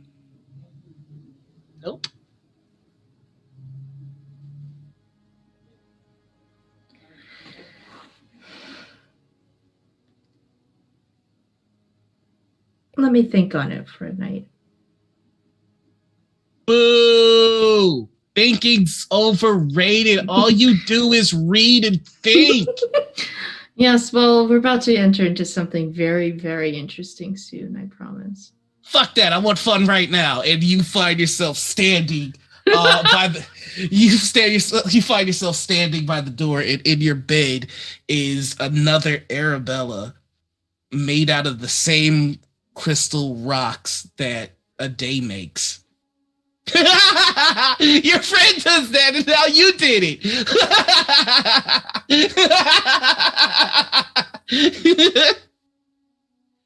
Yeah, the things all happen in the game. Random? Depends on what you roll.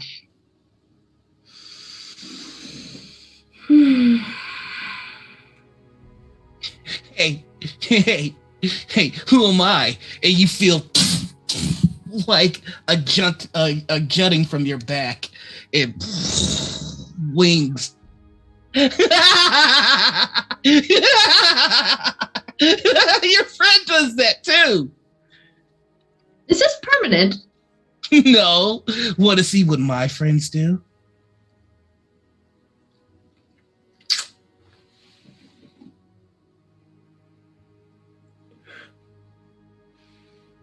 Just one. And just contain it to this room. That's all I ask. You hear the sounds of and ladies and gentlemen, the performance of a lifetime. I give you the imitation of the very, very first. And you see the walls around you start to push out until the room that you're in is the size of a coliseum, and there is a tree that sprouts from the middle of the room, and you see cloaked figure, robed figure, armored figure, all of them standing in front of the tree, putting their hands on it, swearing an oath. Look at them. We promised to leave them alone. We'll leave the mortals alone because our games are too hard. Which one of our friends should we make fun of?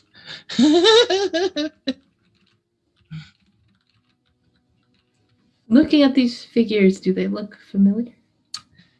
Roll me a religion check.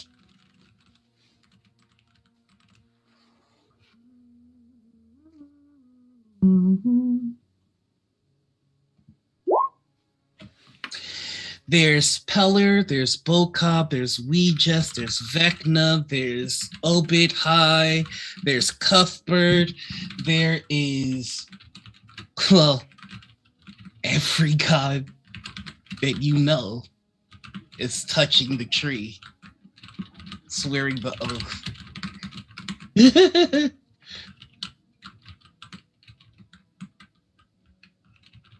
So you were here too?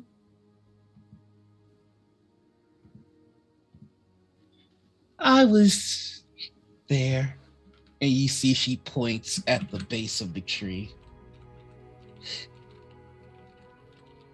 But then one day, oh, one day someone dug me up. And they beat me into shape. And now I'm here and I'm with you. And we've got so many games to play and so many things to do.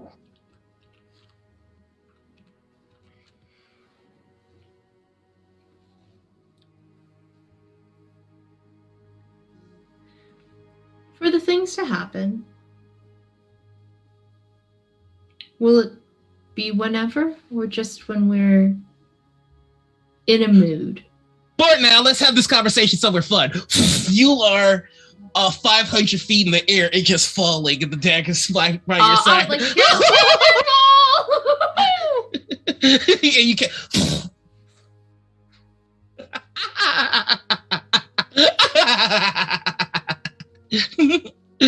What did you say? I forgot. Is it going to happen all the time or just whenever we're in a certain mood? I don't know. But isn't that what makes it fun? Let's just have it. One caveat. Just not while I'm sleeping. What fun is it if I can't see and experience what's happening? Okay. Nothing while you're sleeping. Then,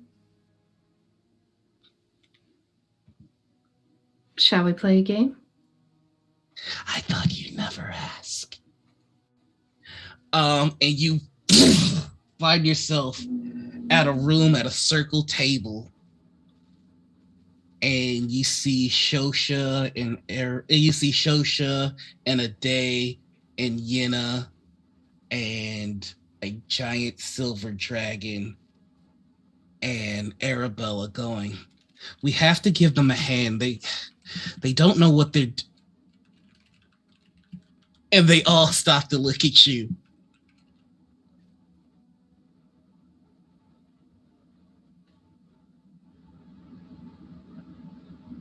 They're getting ready to go talk to you, but I thought it'd be fun if we talk to them first.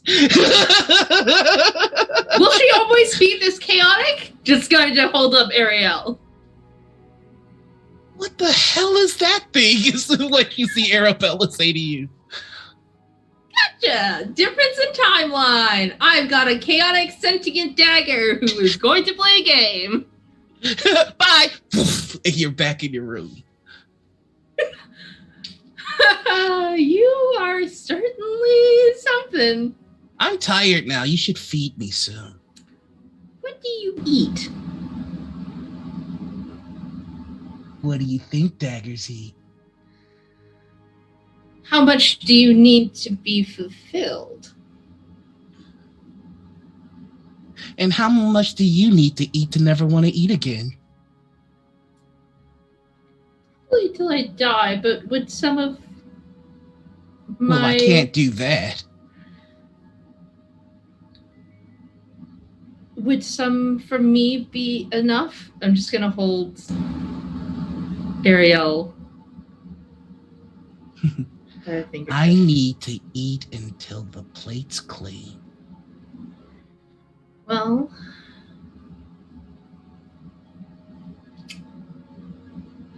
how about my sister can help with that, though.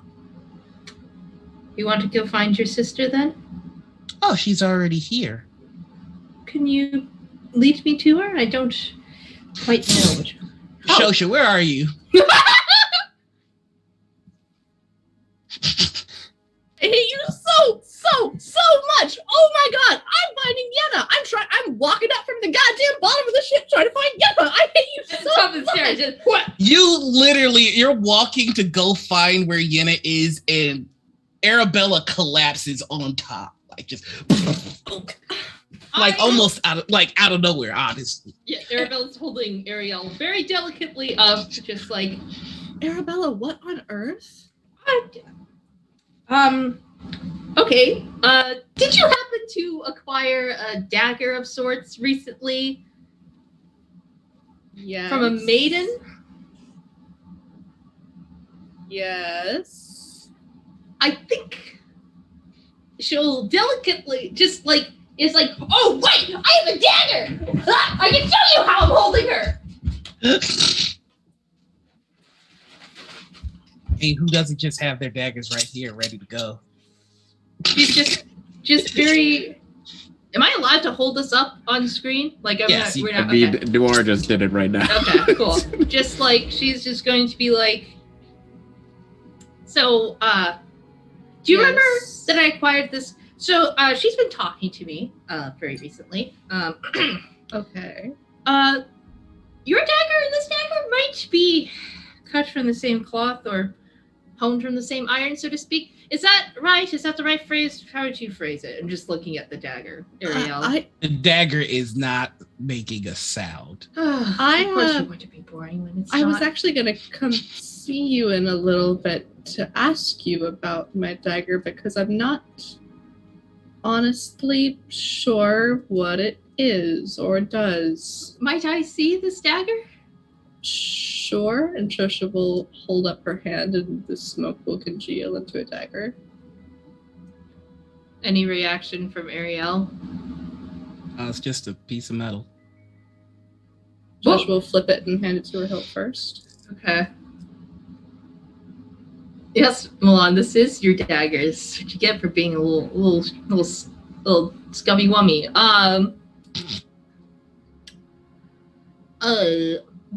I'm so sorry. What did Ariel just say about her sister blade beforehand? I have zero Can recollection. help with that? Can help with that? Okay. Mhm. Can I then take a hold of Shosha's dagger? I was actually hoping you could tell me more about it.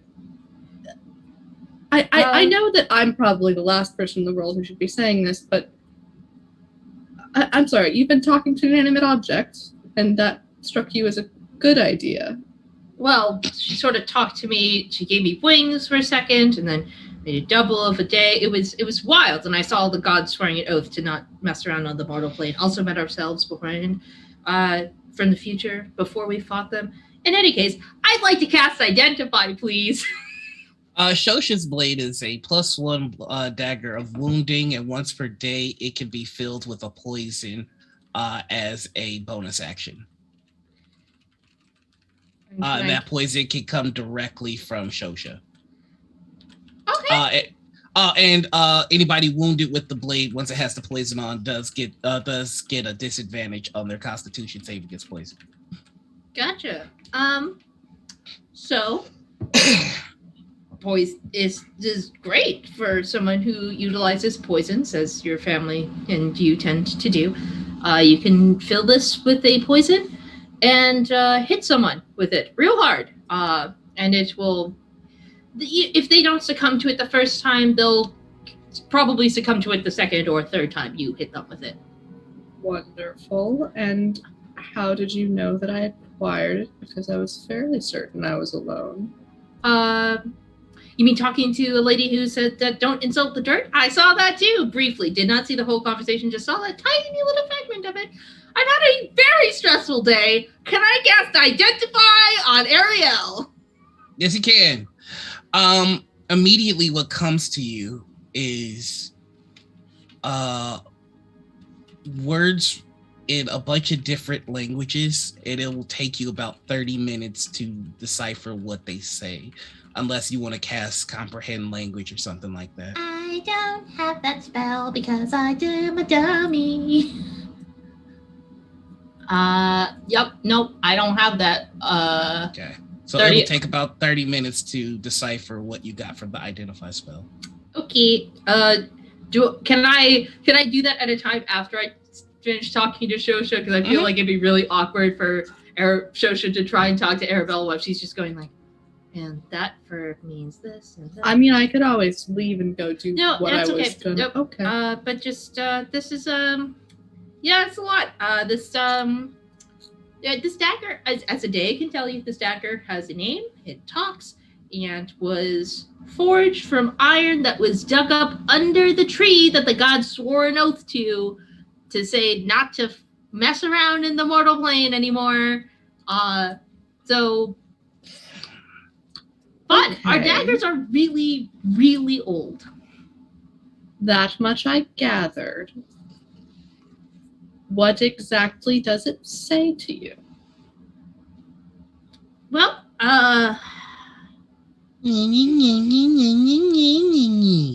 did Shosha hear that? only you heard that. Right now she's being a little condescending and a little rude. Shosha, she just sort of went into everything as you just said. What is new? It, have you ever had like when your sibling was being very annoying and they're like, "Mother, that she didn't. Mom, Arabella spilled the vase everywhere," and you go na, sort of like that. That's what the dagger is. No. Okay, in any case, that's my experience with my sibling, but I think I had a much more contentious relationship with my sibling than you do with yours. This has been a very stressful and heavily disappointing day. What In any kind case- of things does she usually say to you? Nothing. She has literally not spoken since I first obtained her in Nervay. She Okay. introduced herself the first time. A day can tell you I am not entirely insane. The dagger did speak to the both of us. No, I I believe promise. that it spoke to you. I have a ring that talks to me constantly. It's just mine offers me benevolent advice and power. What exactly does your dagger do to you? She now that wants it's begun to speak? She wants to play a game and have chaotic fun. And honestly, the amount of things that she can do, I am astounded by. She transported me through time and space, gave me wings temporarily. Are there any feathers on my person from when I had... No? Nope. Gotcha. It didn't tear through my clothing either? Nope. Gotcha. Cool. Perfect. I mean, it would have been annoying to stitch that back up. So yes, she wants to play a game. So we'll see what happens. Did she say what kind of game? It seems like the kind of game where she will have lots of fun watching what happens. What That's does she about all think I is got. going to happen? Literally anything. She said, roll the dice and see what happens. And, at the very least, it won't happen while I am asleep. So That seems like an odd specificity she decided on. I sort of asked as well, so that she wouldn't, I don't know, transport us all into the middle of a volcano while I was asleep. That's a good Oh, so idea. she listens to you. No, she has a mind of her own. She takes suggestions. That was not a fun idea, because what fun would it be if we all burn up and die and that you're left in the middle of a volcano with no one to grab you? Yeah, but doesn't the day have lava in his veins? He'll be fine. I'm pretty sure that was hyperbole. Don't you want to know for sure, though? In a slightly more controlled setting where the rest of us don't burn up and die. Am I hearing You are not hearing any of it. None of that? It's all happening in her head?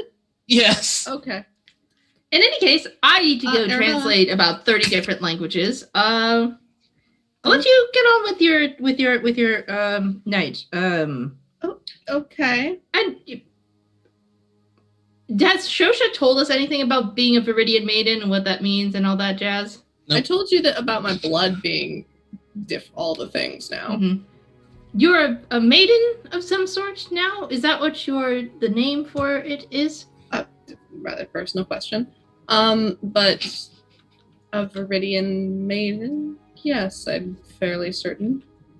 Just, she knew what that was. She She- knew? She asked if I would become a maiden as well, and she said she's never been one. She wants to be one. She said it'd be interesting, or that you want to be one. Just looking at Ariel. Nothing. I can let. Do you want Shosha to hold you for a little bit? Would that be interesting to you? We can You say are- it. You are looking at a dagger right Mhm. now. Okay. In any case, yes, she asked. She knows who, at least is familiar with who you are or who you met and perhaps what's happening to you. Arabella, could you do me a favor and put down the dagger for a moment? Arabella's just like, what is this thing? Little panic right now. She'll just tuck it on her belt. No. Away. Put the dagger down. And she'll go put it. Is there like a side? Like she'll just go. Is she far from her room? She'll just walk to her room, place Ariel down, and walk back. You really don't want to play Ariel down.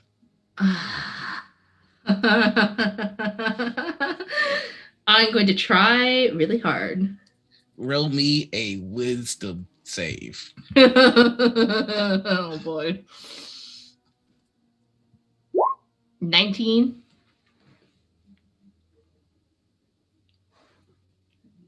Okay. Nope. Gotcha. I do not think I can put the dagger down. You can't put it down. Like a mental stranglehold on my brain. I think once the game has started, I cannot exit from it. Is that correct? Just a dagger. Mm-hmm. All right, so this is going to be a thing now. Wonderful. Mm-hmm. In any case, I'll let you go do whatever you were gonna do. Your dagger's really, really cool. Hey, you wanna see something cool? You gotta trust me though. As long as it doesn't hurt Shosha, fine. Right, stab Shosha. No, thank you. Just try it. Trust me, I promise. Shosha, can I prick your finger, please? I have been advised that no one should do that, actually. Right? That's why it's gonna be fun. Do it! Might I please? Arabella, my blood is corrosive enough that it's burned a hole through the ship already through the floor of my room. I don't think you want to prick my finger right now. On the upside, do it. If you're concerned about Ariel, then that would solve the problem. You're telling me that right now, of your own volition, you want to prick my finger. Yes, well, she's chanting in my head to do it. She Do it. wants to. Do Okay.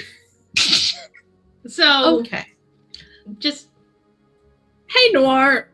Yeah? What the fuck does Shosha know about this kind of thing? Roll me an Arcana check. Okay. You didn't. It's gonna be say. it's gonna be an extremely difficult DC.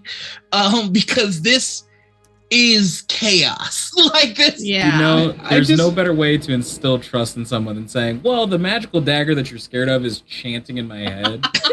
Kind of like demanding that I do it. It's really weird. the magical dagger that you're worried about. If you look at it this way, the corrosive properties of your blood will probably eat away at this dagger if it fails. So I just Probably.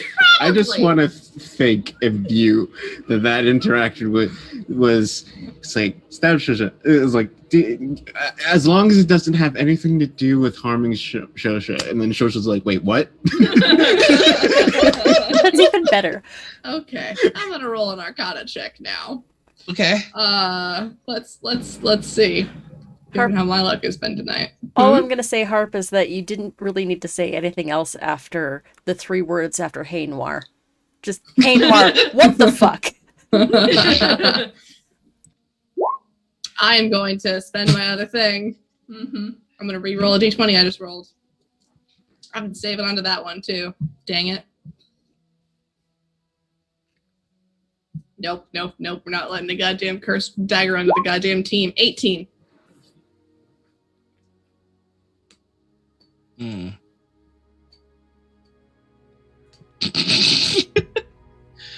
So we're gonna do that. What? At least it's only a D4. Okay. So that takes away the 20. Oh wait, no, you didn't have advantage. I didn't need to do that. Never mind. Nope. Then doesn't matter. You already used it. Yeah, you know, sometimes it'd be like that, but y'all will continue to roll one, so I'm okay. You do know that there are magic items that house the spirit of certain entities or whatever, but you've never seen. I mean, you have no idea what the hell you're looking at here. This is just. I mean, because you know the basics of enchanted magical items. You have that ring, so it's just like, yeah, you're pretty well versed in it. You know that your ring can talk to you and nobody else. So, I mean, it's possible that that's what's going on, but you know, what is this thing saying and what does it want? There's no way to know. Okay, so, I'm going to give you some friendly advice that I would highly implore you to follow, but of course I have no control over what you choose to do. The relationship that I have with my ring that speaks to me was developed over many years, and a bond of mutual trust was formed. I highly recommend and encourage, to the furthest degree that I can, caution and restraint. And if you feel compelled in any way, that's not really my wheelhouse, but I don't know, maybe Eugene or Yenna could help you with that. Oh my god, can we stab her now? Oh my god. Be quiet, you. Sorry, not you. This one. Can I? Yes, I understand magical items, cursed items. I understand that whole shebang. Mm-hmm. That still being said, this is a wildly powerful object. I would like not to piss it off. Lovely. I would like to not let it stab me. That's fair. If you so choose, you may take a knife from the kitchens and drive it through my hand. I will be fine. But that dagger will not touch my skin. Right, that's the entire point. So let me stab her. No. Please. She said no. No. She said no. Okay, So can I ask her? If you want to ask her, then fine. You may speak to her if you'd like. If the same whirling that happens from your ring is happening from your ring. Are you hear? Hey! I'm sorry, she's in my ring. Yeah. She's in your ring! Hello. Hi. To whom am I speaking? Oh, that's one of those, Names? That's you like can Arabella do this? Your hand is doing this as the ring is like, yeah, that's what it is. Shall I just call you Ariel? That works. That's what I'm trying to show my friend something. It'll be part of her game. Can I stab you? Perhaps. Can you answer a question for me? Or yeah, sure. Come on, what is it? Why do you want to be a maiden? Because they're the coolest. Elaborate, please. You can kill all sorts of shit.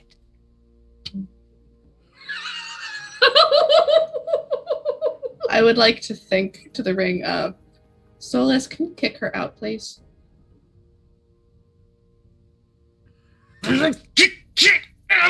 Wait a second, old man. If you could see a small child holding off a fully armed soldier, that's what it would look like.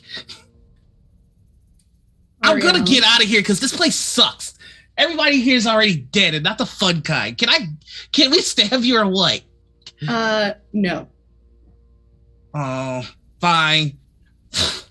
You hear Solus go, that was unpleasant. I concur. All right. So Arabella, as much affection as I feel towards you, I will never allow that dagger to touch my skin, so please don't ask again. If she continues to pester you, please let me know.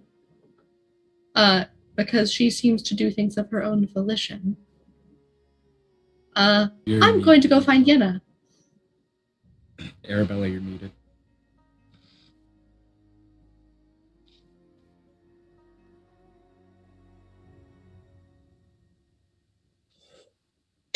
I'm muted. I realized that's what you were saying because I'm dumb. Arabella is going to just go like, all right, no more. See, nope, we're not going to stab her. There we go. Done. I was only gonna help her with her Viridian Maiden stuff, but never mind then. Oh, okay. Before she'll leave, she's gonna say, okay, she says that it would help you with your Viridian Maiden stuff, if that changes anything. Just wanted to say that before you go. I have to go translate about 30 different languages. Okay, I will be fine. Thank her for her consideration. That's the nicest word that you can say for that. She said, thank you for your consideration. Now, we're going to translate some languages. Okay. Going into the room now. Just to give you a fast forward, we're gonna go to the other folks who've been waiting patiently here. You spend about 15 minutes translating before you realize that what the identify spell was telling you was FUCKAROUNDFIN.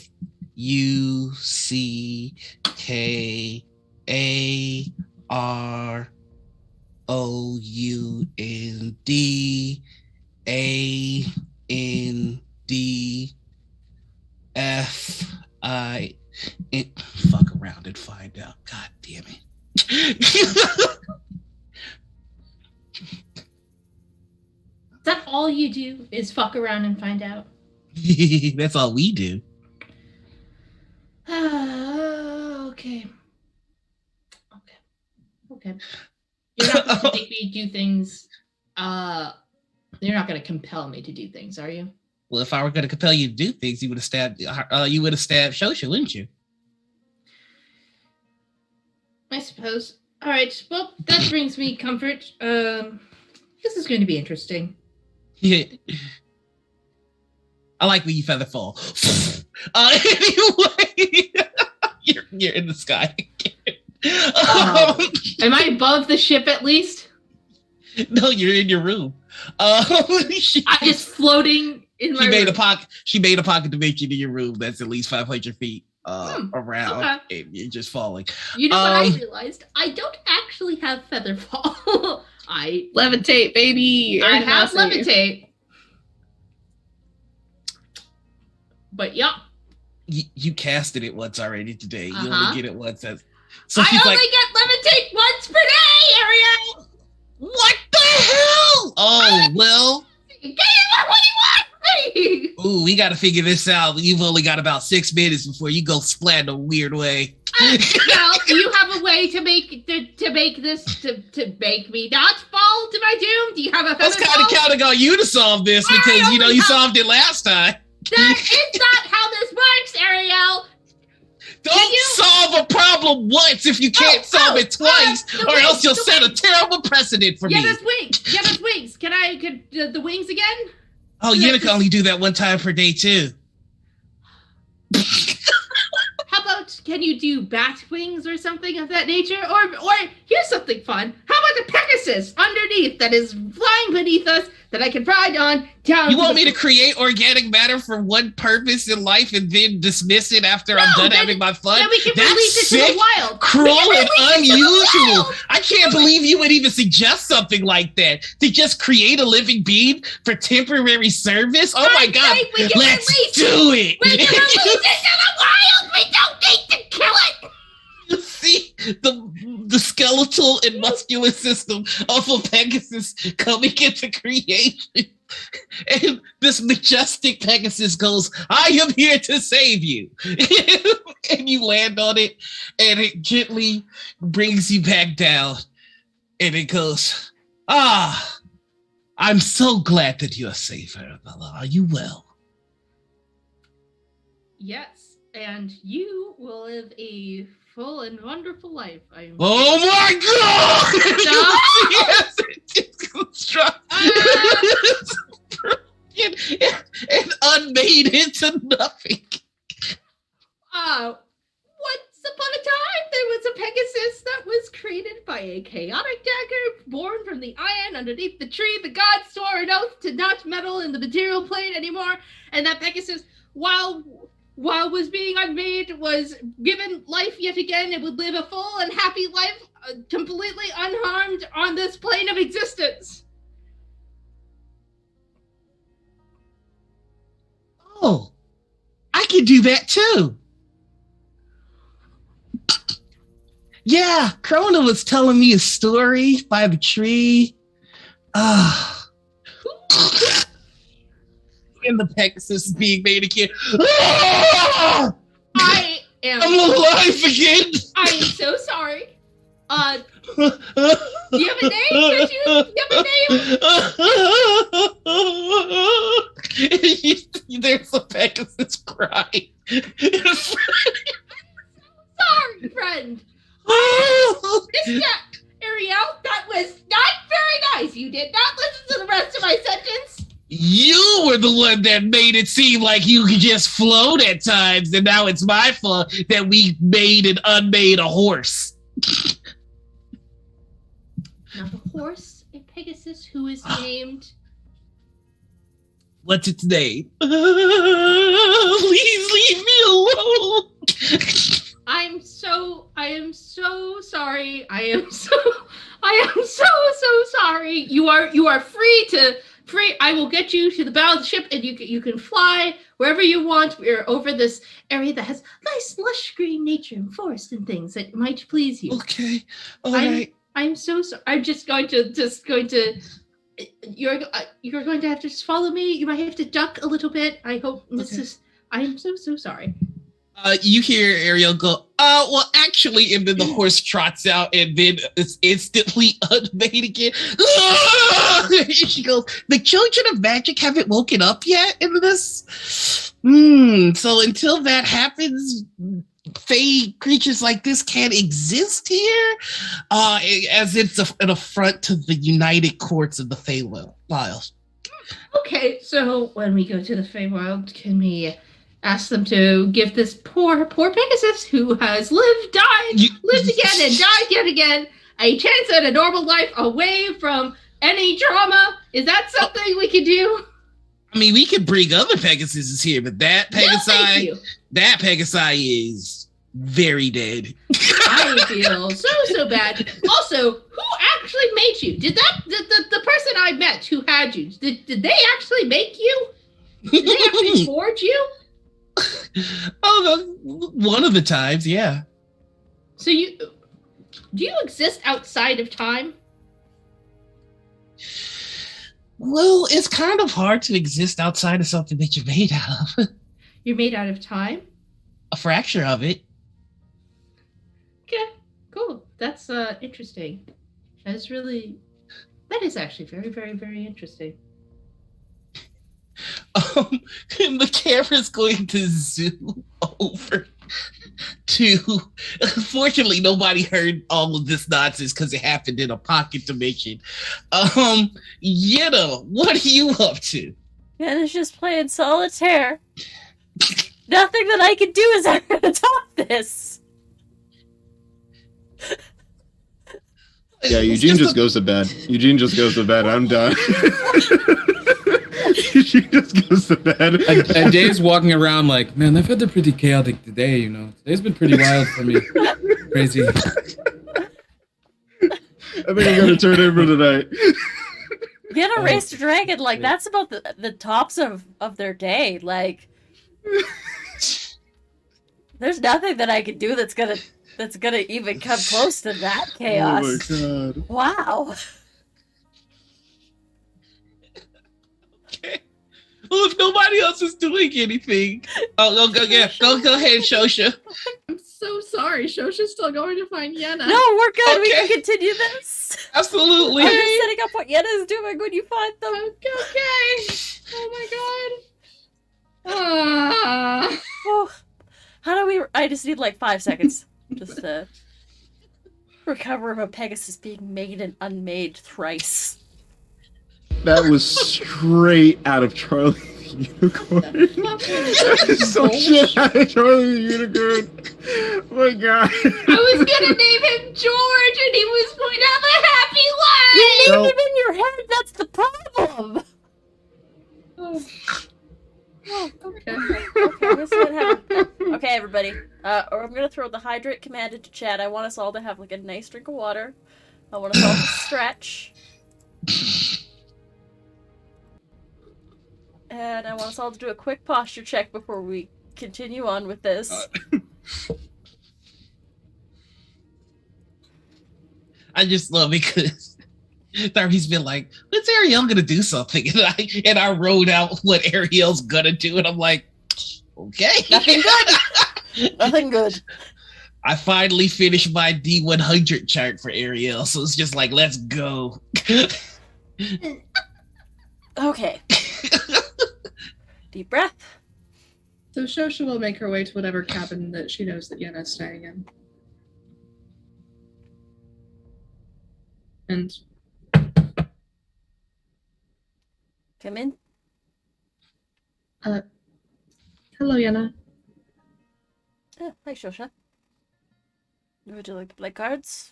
Or is there another reason?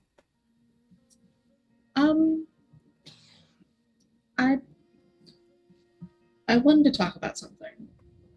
And I don't really know the best way particularly to approach it delicately, and so I'm not going to, and I apologize in advance. I would expect nothing less. I was imbued with the blood of men, now I'm of basically every being of existence, as far as I can tell, and now I am a Viridian maiden, whatever that means. I'm still trying to figure it out. And I spoke to someone who it was very confusing, but I believe that she was the mother of all Viridian maidens. I still need to go over that conversation in my head one more time and replay that, because a lot of information was imparted. And she gave me this very cool magical dagger, which I summoned in my hand. And also said that I should speak to you because you were carrying half of the burden or half of the load. And I'm not really sure what she was referring to, and I'm very confused, and so I thought I would come and actually speak to you. That was all very fast. Yes, as I said, did not know how to approach the topic delicately, so directly is the second option. That was also a very large amount of information. Allow me to parse. You are now some sort of otherworldly being. Correct. I have some experience in this. You are undergoing a change in your life that causes you to second guess yourself. I have experience in this. I just don't know what they mean by half the burden, but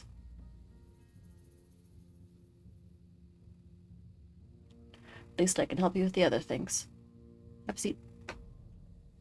And Yenna's gonna grab a little pot of tea and another cup. Set it down for Shosha. I know you don't actually need to, but indulge me. The tea is actually quite nice. The flavor, you can still taste flavors, even if you don't need to Sometimes. imbibe or drink.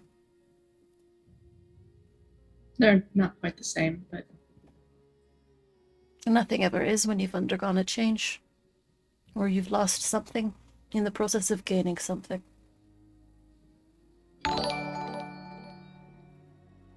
Hi, readers, welcome in.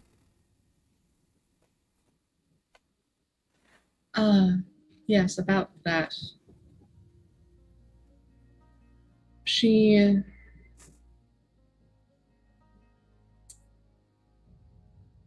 I know that of all of us, except perhaps Eugene, and I'm really not sure what's going on with him yet, It's an interesting story. you probably have the strongest connection to Gloria. That is true. I believe, if I am understanding what I have become correctly, that I am to be Gloria's assassin. Obligations on top of obligations. Another thing I know something about. I do as well. This area in particular is not new for me. But it was a part of you that you wish you would not see again. Yes.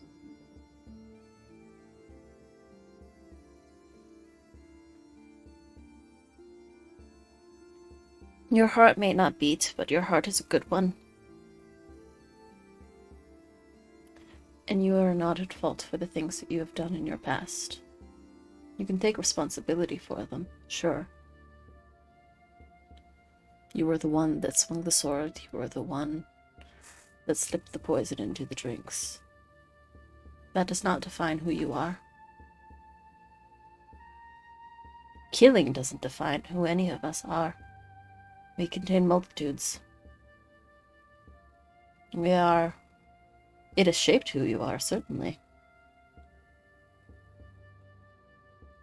But it doesn't have to be everything. Just as my wings and this doesn't have to be everything. I'm quite good at playing 3-Dragon Ante. Even though nobody on the ship seems to know how to play.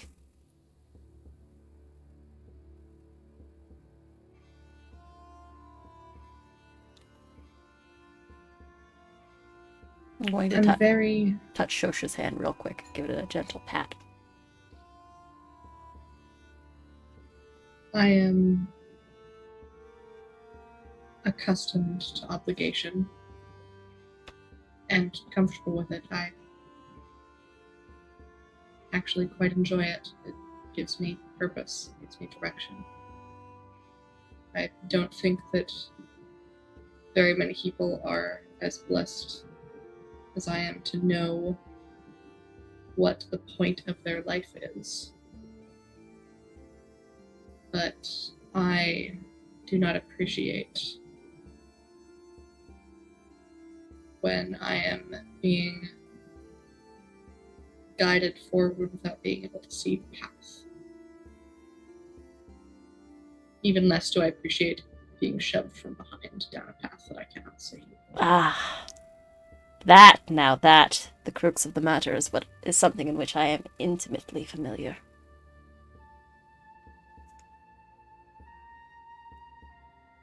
All I can say is this. Have faith.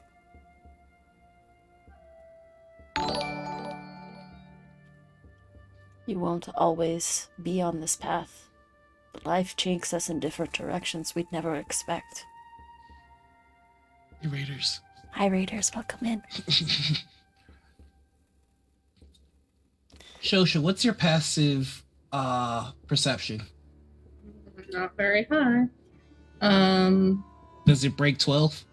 It is 12. The longer you talk to Yenna, the more you're seeing that the color is being drained out of their skin and taking on a metallic appearance.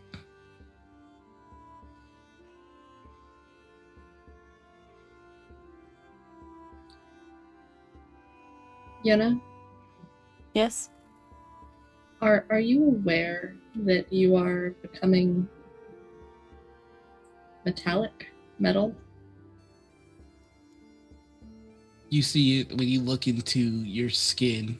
If you really pay attention, it's hard to notice things about yourself. And you're realizing that your skin is appearing very much like Yariel's does. An interesting development.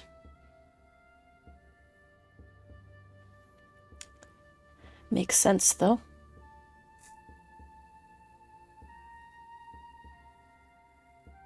Life takes us places we don't often expect, Shosha.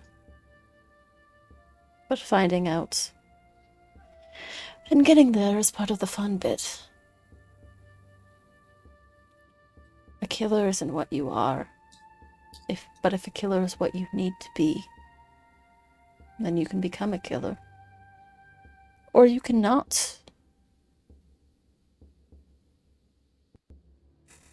You can be a scalpel to heal, and not a dagger to murder. I am tired of cutting. Aren't we all?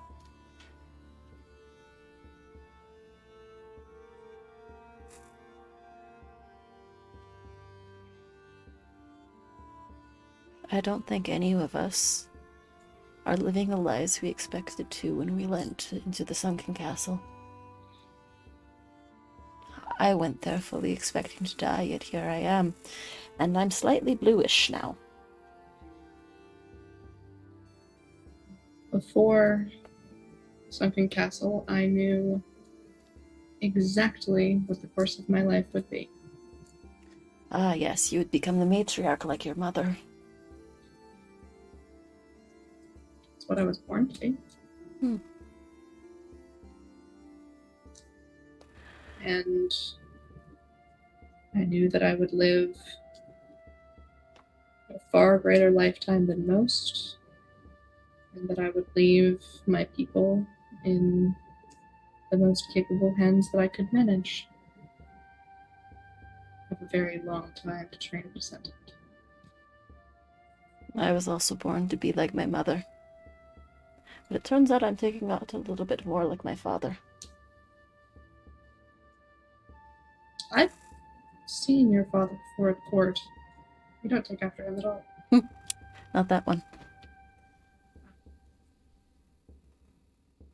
Well, and then when we left for the Sunken Castle, I knew I would return queen, and here we all are. Instead, we are KingsGuard. Sworn to protect the king. My promise a little different. And seems that yours is too now. Yes, well, I now have 4 different oaths that I am operating under. I don't know how many more precisely I can take. Isn't that the funny thing? Is that the more weight that gets added to a person. But at least when one of your burdens is released, do you feel any different?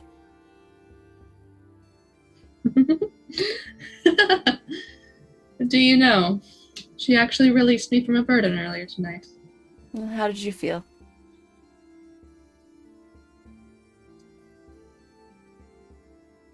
Relief and dread. Those were the feelings I had when I was released from my burden. See, my father remarried, and if Mirabelle provides him an heir, then, well, it all goes to her and her line, not to me.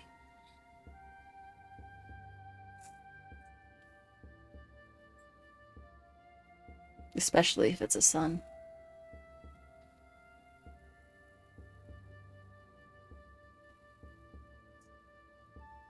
No, for me.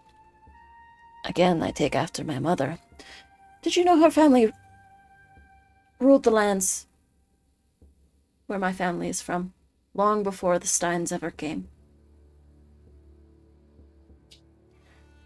Matrilineal, much like your clan. All the power comes from the mother's side. Funny story, that. The Steins changed the laws, obviously, when they took over. My mother was married to my father to keep the rest of the serfs in line. It's a funny thing about destiny. And then when she wouldn't bear him a child, well, he wanted her gone. 7 attempts, 6 failures, 1 success, and that is me.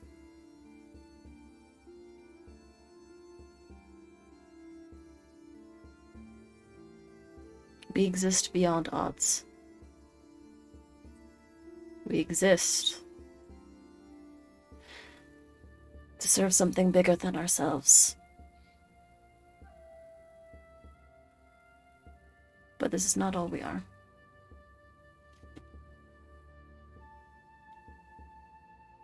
I've never done anything else. That's because you've never given yourself the chance to be anything else. You're free, Shosha. And I don't think you quite realize that yet. You are free from your mother's burden. You are free from your brother's burden. You are you. In this moment, you can be the truest you that you are. You are not what others... You are not defined by your relationship to others. You are not defined by what you can give to others. You are not defined even by what you can give to the world. Shosha stress. Find out who you are, and then work on the rest. The rest is easy. Finding out who you are is the hard part.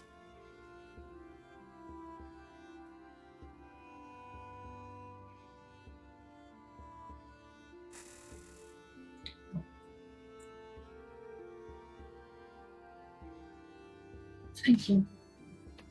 For You're the tea. welcome. I should be. And I don't know what she meant by me being the other half of the burden, but there you are. Take that. All I can tell you is what I know. I'm sure we'll find out. Hopefully it's not all Or we bullshit. won't. It's possible we'll never find out because no one ever seems to actually speak directly. I was speaking to you as directly as I can. My words come from another source.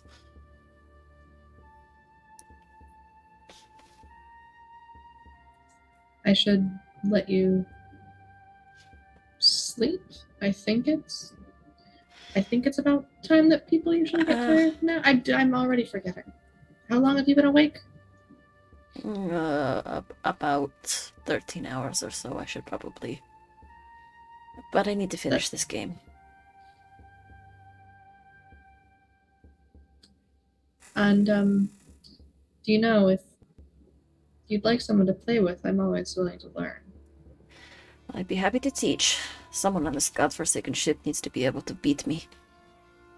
Who's not a Certainly do ghost. that.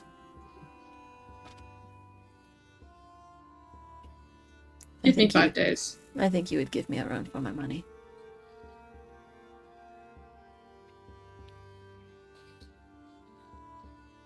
What stat do you use for 3 Dragon Ante, I use my dexterity stat. Or, no, I use my... Is it my... I think it's just my proficiency bonus for 3 Dragon Ante. I don't think I add anything to it. Maybe charisma if I'm trying to bluff someone into thinking I have a good hand. Yeah, does often bluff? Do you count cards, or do you cheat with I think sleight of Yenna has a hand? very good poker face that they use their charisma to feed into. Okay, so what's your charisma modifier plus your proficiency modifier? That's +7. It will take you 7 days to teach Harper how to play 3 Dragon Ante, but after 7 days, Shosha Harper, people. after 7 days, Shosha, you get to mark down 3 Dragon Ante as something you are proficient in. Okay. So, you'll have to spend time every day, and each time, like after 7 long rests, then you'll have proficiency in 3 Dragon Ante.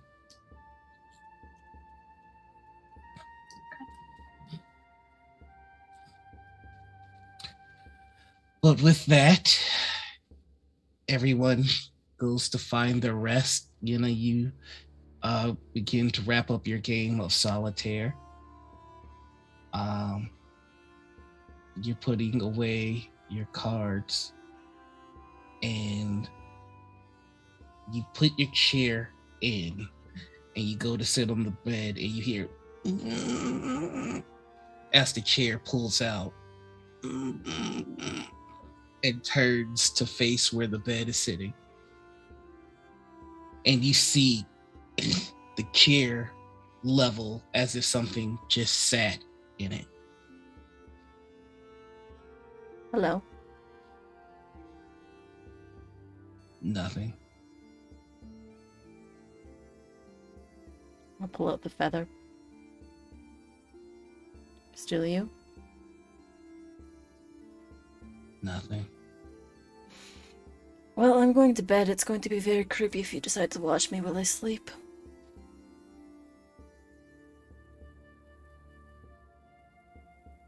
Have you taken the time to really look at this feather? I think I'm going to, while I'm holding it up, I think it's going to catch the light in a certain way, and Yenna's going to start to inspect it. And it shimmers silver just like Yariel's.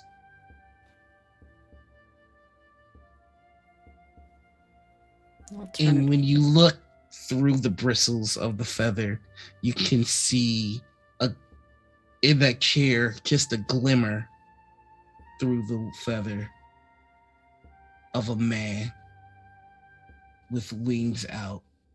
But when you move the feather, there's nothing there. I'm going to peer through the feather. Is this how we communicate now? With light and shadow? It used to be dreams. The waking corpse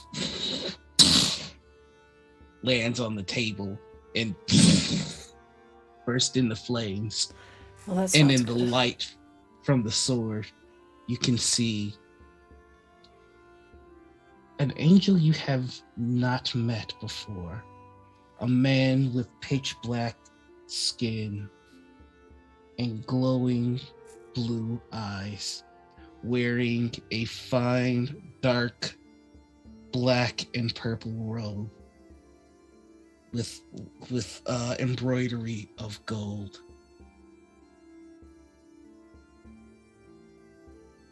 You're new?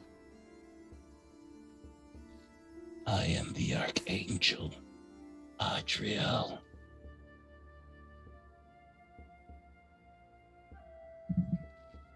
Yenna's going to get up from the bed and sit at the chair that Shosha was in across the table.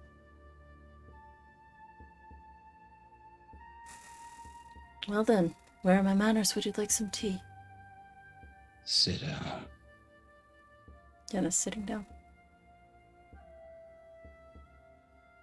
Yariel speaks highly of you. He would? You keep fine company. I do my best. Yariel says you're ready. Do you agree? I never know what I'm ready for, but if Yariel says I'm ready, then I am. Are you ready to leave the flock and shepherd them instead? Can I do an insight check? Absolutely. To do an insight check on this guy, please. Doing an insight check before me this session. The 23. Roll me a religion check at advantage. Okay. It's a 15. I'm not very good at religion. You remember... Well, actually, no, he's going to see your intent. In the feather that you have glows, and there's little dancing bits of lightning, and then they go directly into your eyes, and you see Owen, and you see a chain that Owen has that only seems to be dripping blood, and attached to the end of it is the head of a scythe. You focus on that scythe, and you see it in the hands of an angel in the sky facing other angels. You see the great war in the east where the gods intervened yet again, and they sent their soldiers into battle. And that scythe that Owen wielded was created and wielded by the angel killer Raziel. And Raziel was subdued by the man sitting in the room with you. An interesting history. What happened once happens again. History These things are repeats. These things are cyclical. Everyone is claiming their pieces now. I have no choice but to do the same. Well then, shall we begin?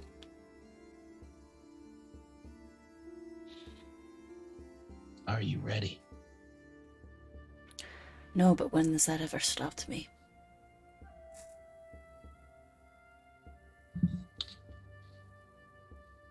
He grabs the waking chorus. It's broken. I would need to go north to Baronhold to find a craftsman capable, unless you have something.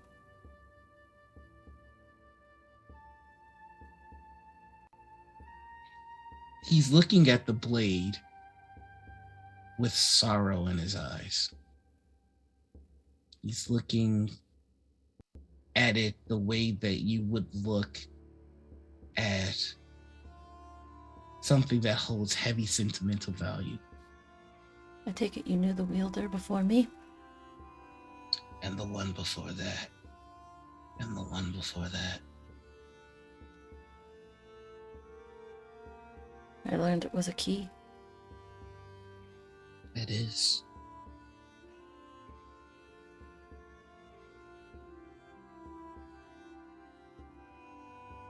You will not be seeing Dariel for some time. You are not. And he hands you the blade. You are not someone that needs to be watched.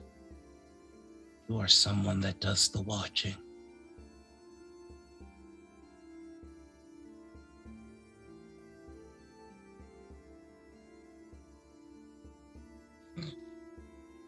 The veil holds many dangers for you.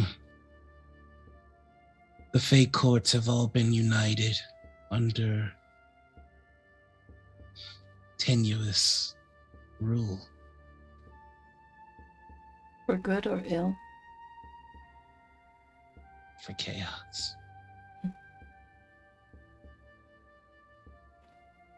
Never speak your name. Do you understand? I do. The rest of them can make that mistake, but you must not.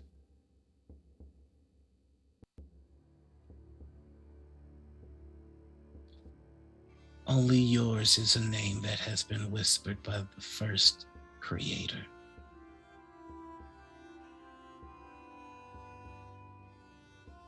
To speak your name is to gain the power to unmake everything.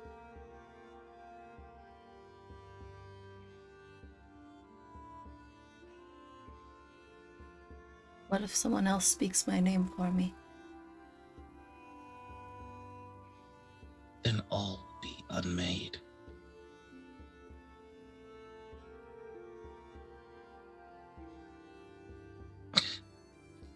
The United Court knows that you're coming. They await you with great eagerness. I don't need to ask for good or for ill. I already know the answers for chaos. Arabella holds something destructive in a way that I dare not speak. Watch her. She may be the one to forge it into the weapon that it must become, or she will succumb to its influence, in which case she will need to be dealt with, and swiftly, and yours is the sword that must do it. Do you understand?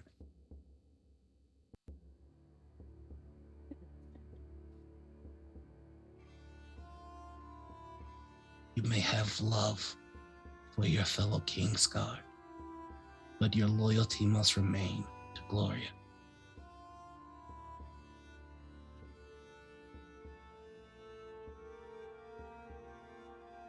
Yeah.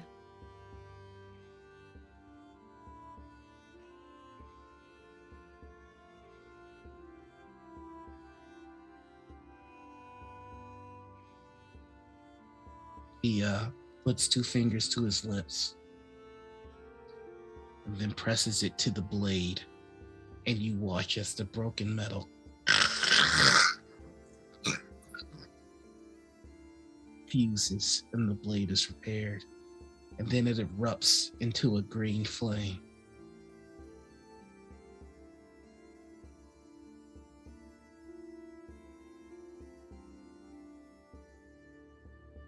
You are being remade into what you must become.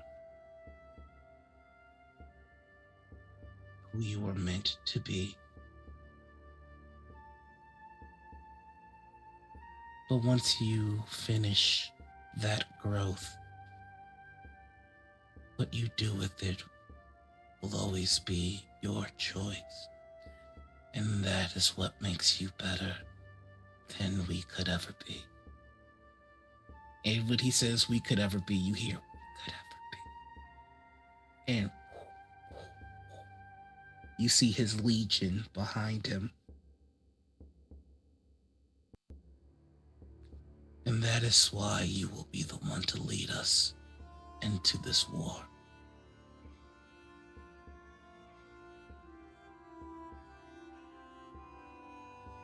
For Gloria.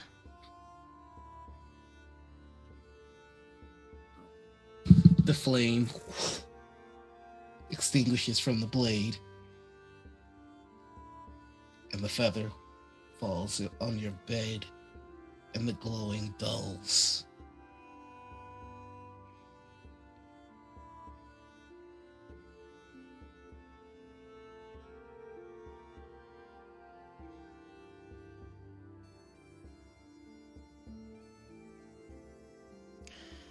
You won't be able to talk to me for a while, but I can still talk to you. I hope wherever you are, you're safe.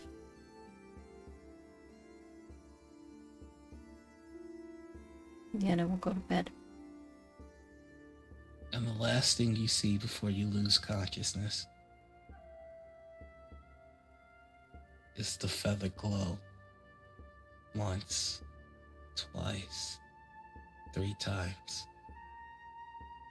All in the different colors of the different heads of Yariel.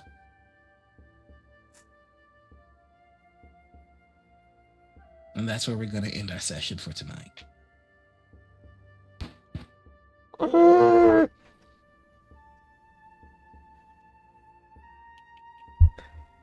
Yeah. So, thank you all so much for all the raids. That was really cool. Bro. Yeah. We should have some surprises for you next week. Some guests may be dropping by. We'll see how that goes. Thank you all so much for the bits. It was extremely cool to play with that mechanic for tonight. Thank you for the well-timed Bane. Now the BBEG has a much better plan in mind. Good thing that Yana had her conversation with the second daddy angel after that. Now we can finally utilize this knowledge that we as players have in the game. Yes, you all can. Today was a massive lore dump. I decided to just screw it. Let's have some fun. But yeah, I truly hope everybody had fun. I've been your GM. I'm Noir. You can find me on all the things as the Noir Enigma. That's Twitter, Twitch, YouTube, TikTok, and Instagram. If you could give me a follow on Twitch, that'd be super duper cool because I'm trying to hit 1,000. I definitely need to stream more. I know, but also I'm involved in a few things here. On Saturdays, you can find me right here on this channel for Morning Ritual. Also, I am a guest writer for the Curse Captains of Cthulhu Kickstarter. We have an actual play now on Mondays at 1 p.m. So I do that. Come right here. And then we have a one-shot on Wednesday over on Follow Black Cats Gaming. We've got an outstanding cast, so definitely check that out. There are other things, but they're on my pinned tweet, so check that out. But let's get to the most important part of any story, and that's the people that tell it. So we're going to start opposite this time. Haha! So that means we're going to start with you, Harper. Tell us who you are, who you play, what you do. Okay. Hi everyone. My name is Harper. You can find me all over the internet as Harpersona or on Twitter as Harpersona Games. Please go check out my TikTok at Harpersona on TikTok because I have recently been inundated by the less fun side of nerd TikTok. So if people who are on the good side of nerd TikTok could come and get me, that'd be nice. Also, I post a lot of Shosha cosplay videos on there. So if you like Shosha, you should go check those out because they're fun. I stream on twitch.tv/chaoticpod sometimes with my creative partner Darby.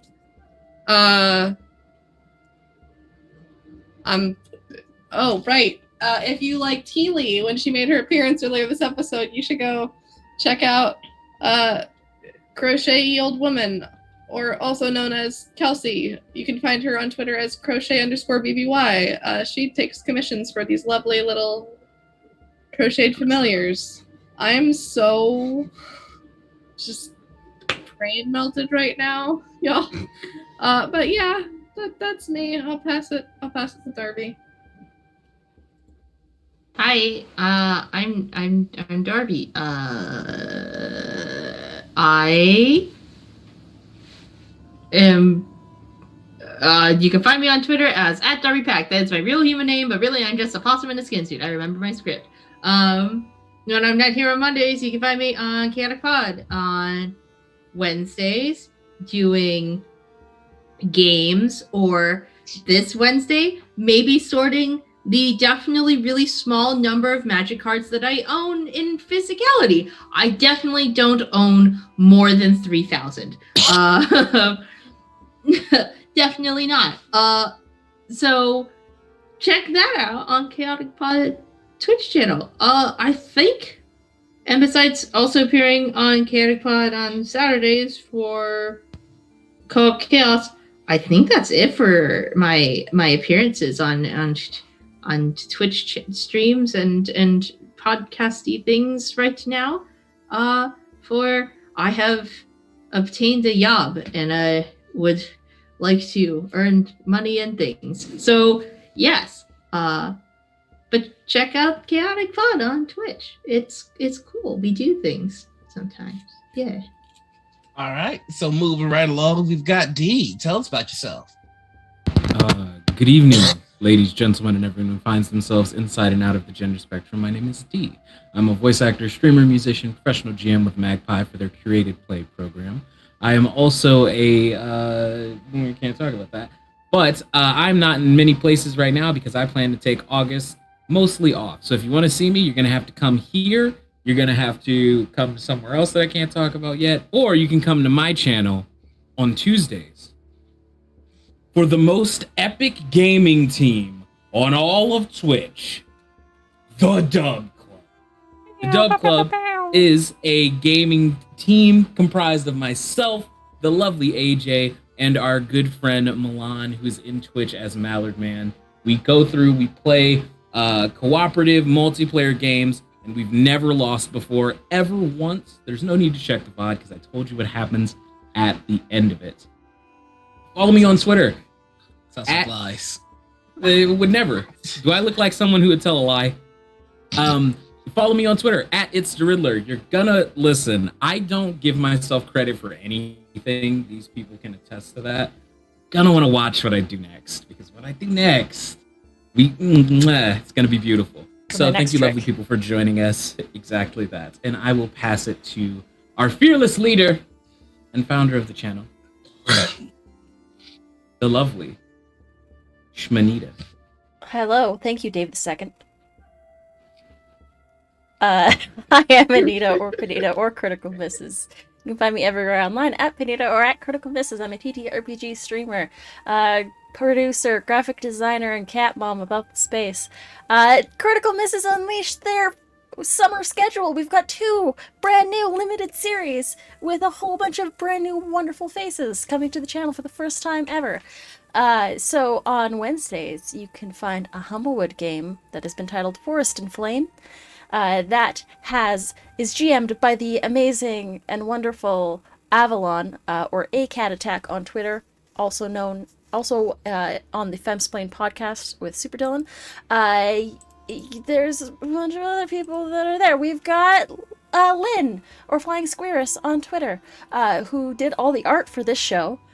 She's going to be playing in that game as well. So is the wonderful Mallard Man, Pokekells, and Foxy. Big Foxy on Twitter. Yeah, they're going to be playing in that game on Fridays. I'm going to be running a game. What? Me DMing something that isn't humorous? That's amazing. I am going to be running Max, Kind Ranger, Cool Armadillo, and V through a game of rural supernatural horror titled The Growing of the Dim. But yeah, check that out. That is going to start the first week of August. Avalon's game is starting the second week of August, just because a couple scheduling conflicts. But yeah, hype up for that. And then other than that, Tuesdays you can find me over on Tall School's channel for The Hollowed. And Thursdays, I record for that, but I think we air on Wednesdays. Wednesdays, you can find me over on the Vampire by Night Vancouver by Night Twitch channel, in a game of Changeling the Dreaming. And I will be playing a changeling. Who knows what I'm going to be doing. But yeah, that's me. Dreaming. Probably some nightmares. Probably trying not to go into Bedlam. It's a whole thing. But yeah, that's pretty much me for now. I'm going to throw it up to AJ. AJ's got the ball. Got it. Hi, I'm AJ, also known as Husha Kid. You can find me on the 3 T's of social media, Twitch, Twitter, and TikTok as Husha_Kid. On the first Wednesday of every month, you can usually find me at 7:30 p.m. EST. You can usually find me on Fallon Friends, where I serve Lord Quackers. That is Fallon Friends on Misty Mountain Legends, a D&D actual play. And I play Dole Fitzgerald, your cool halfling bro cleric / warlock. It's going to be a little bit different for this first week. The 4th, we're not going to have all our players, so we're doing a one-shot that is kind of like a prequel little bit. And then on August 11th, I believe is the next week after that, is when all of our cast is going to be there, and we're going to be doing our thing.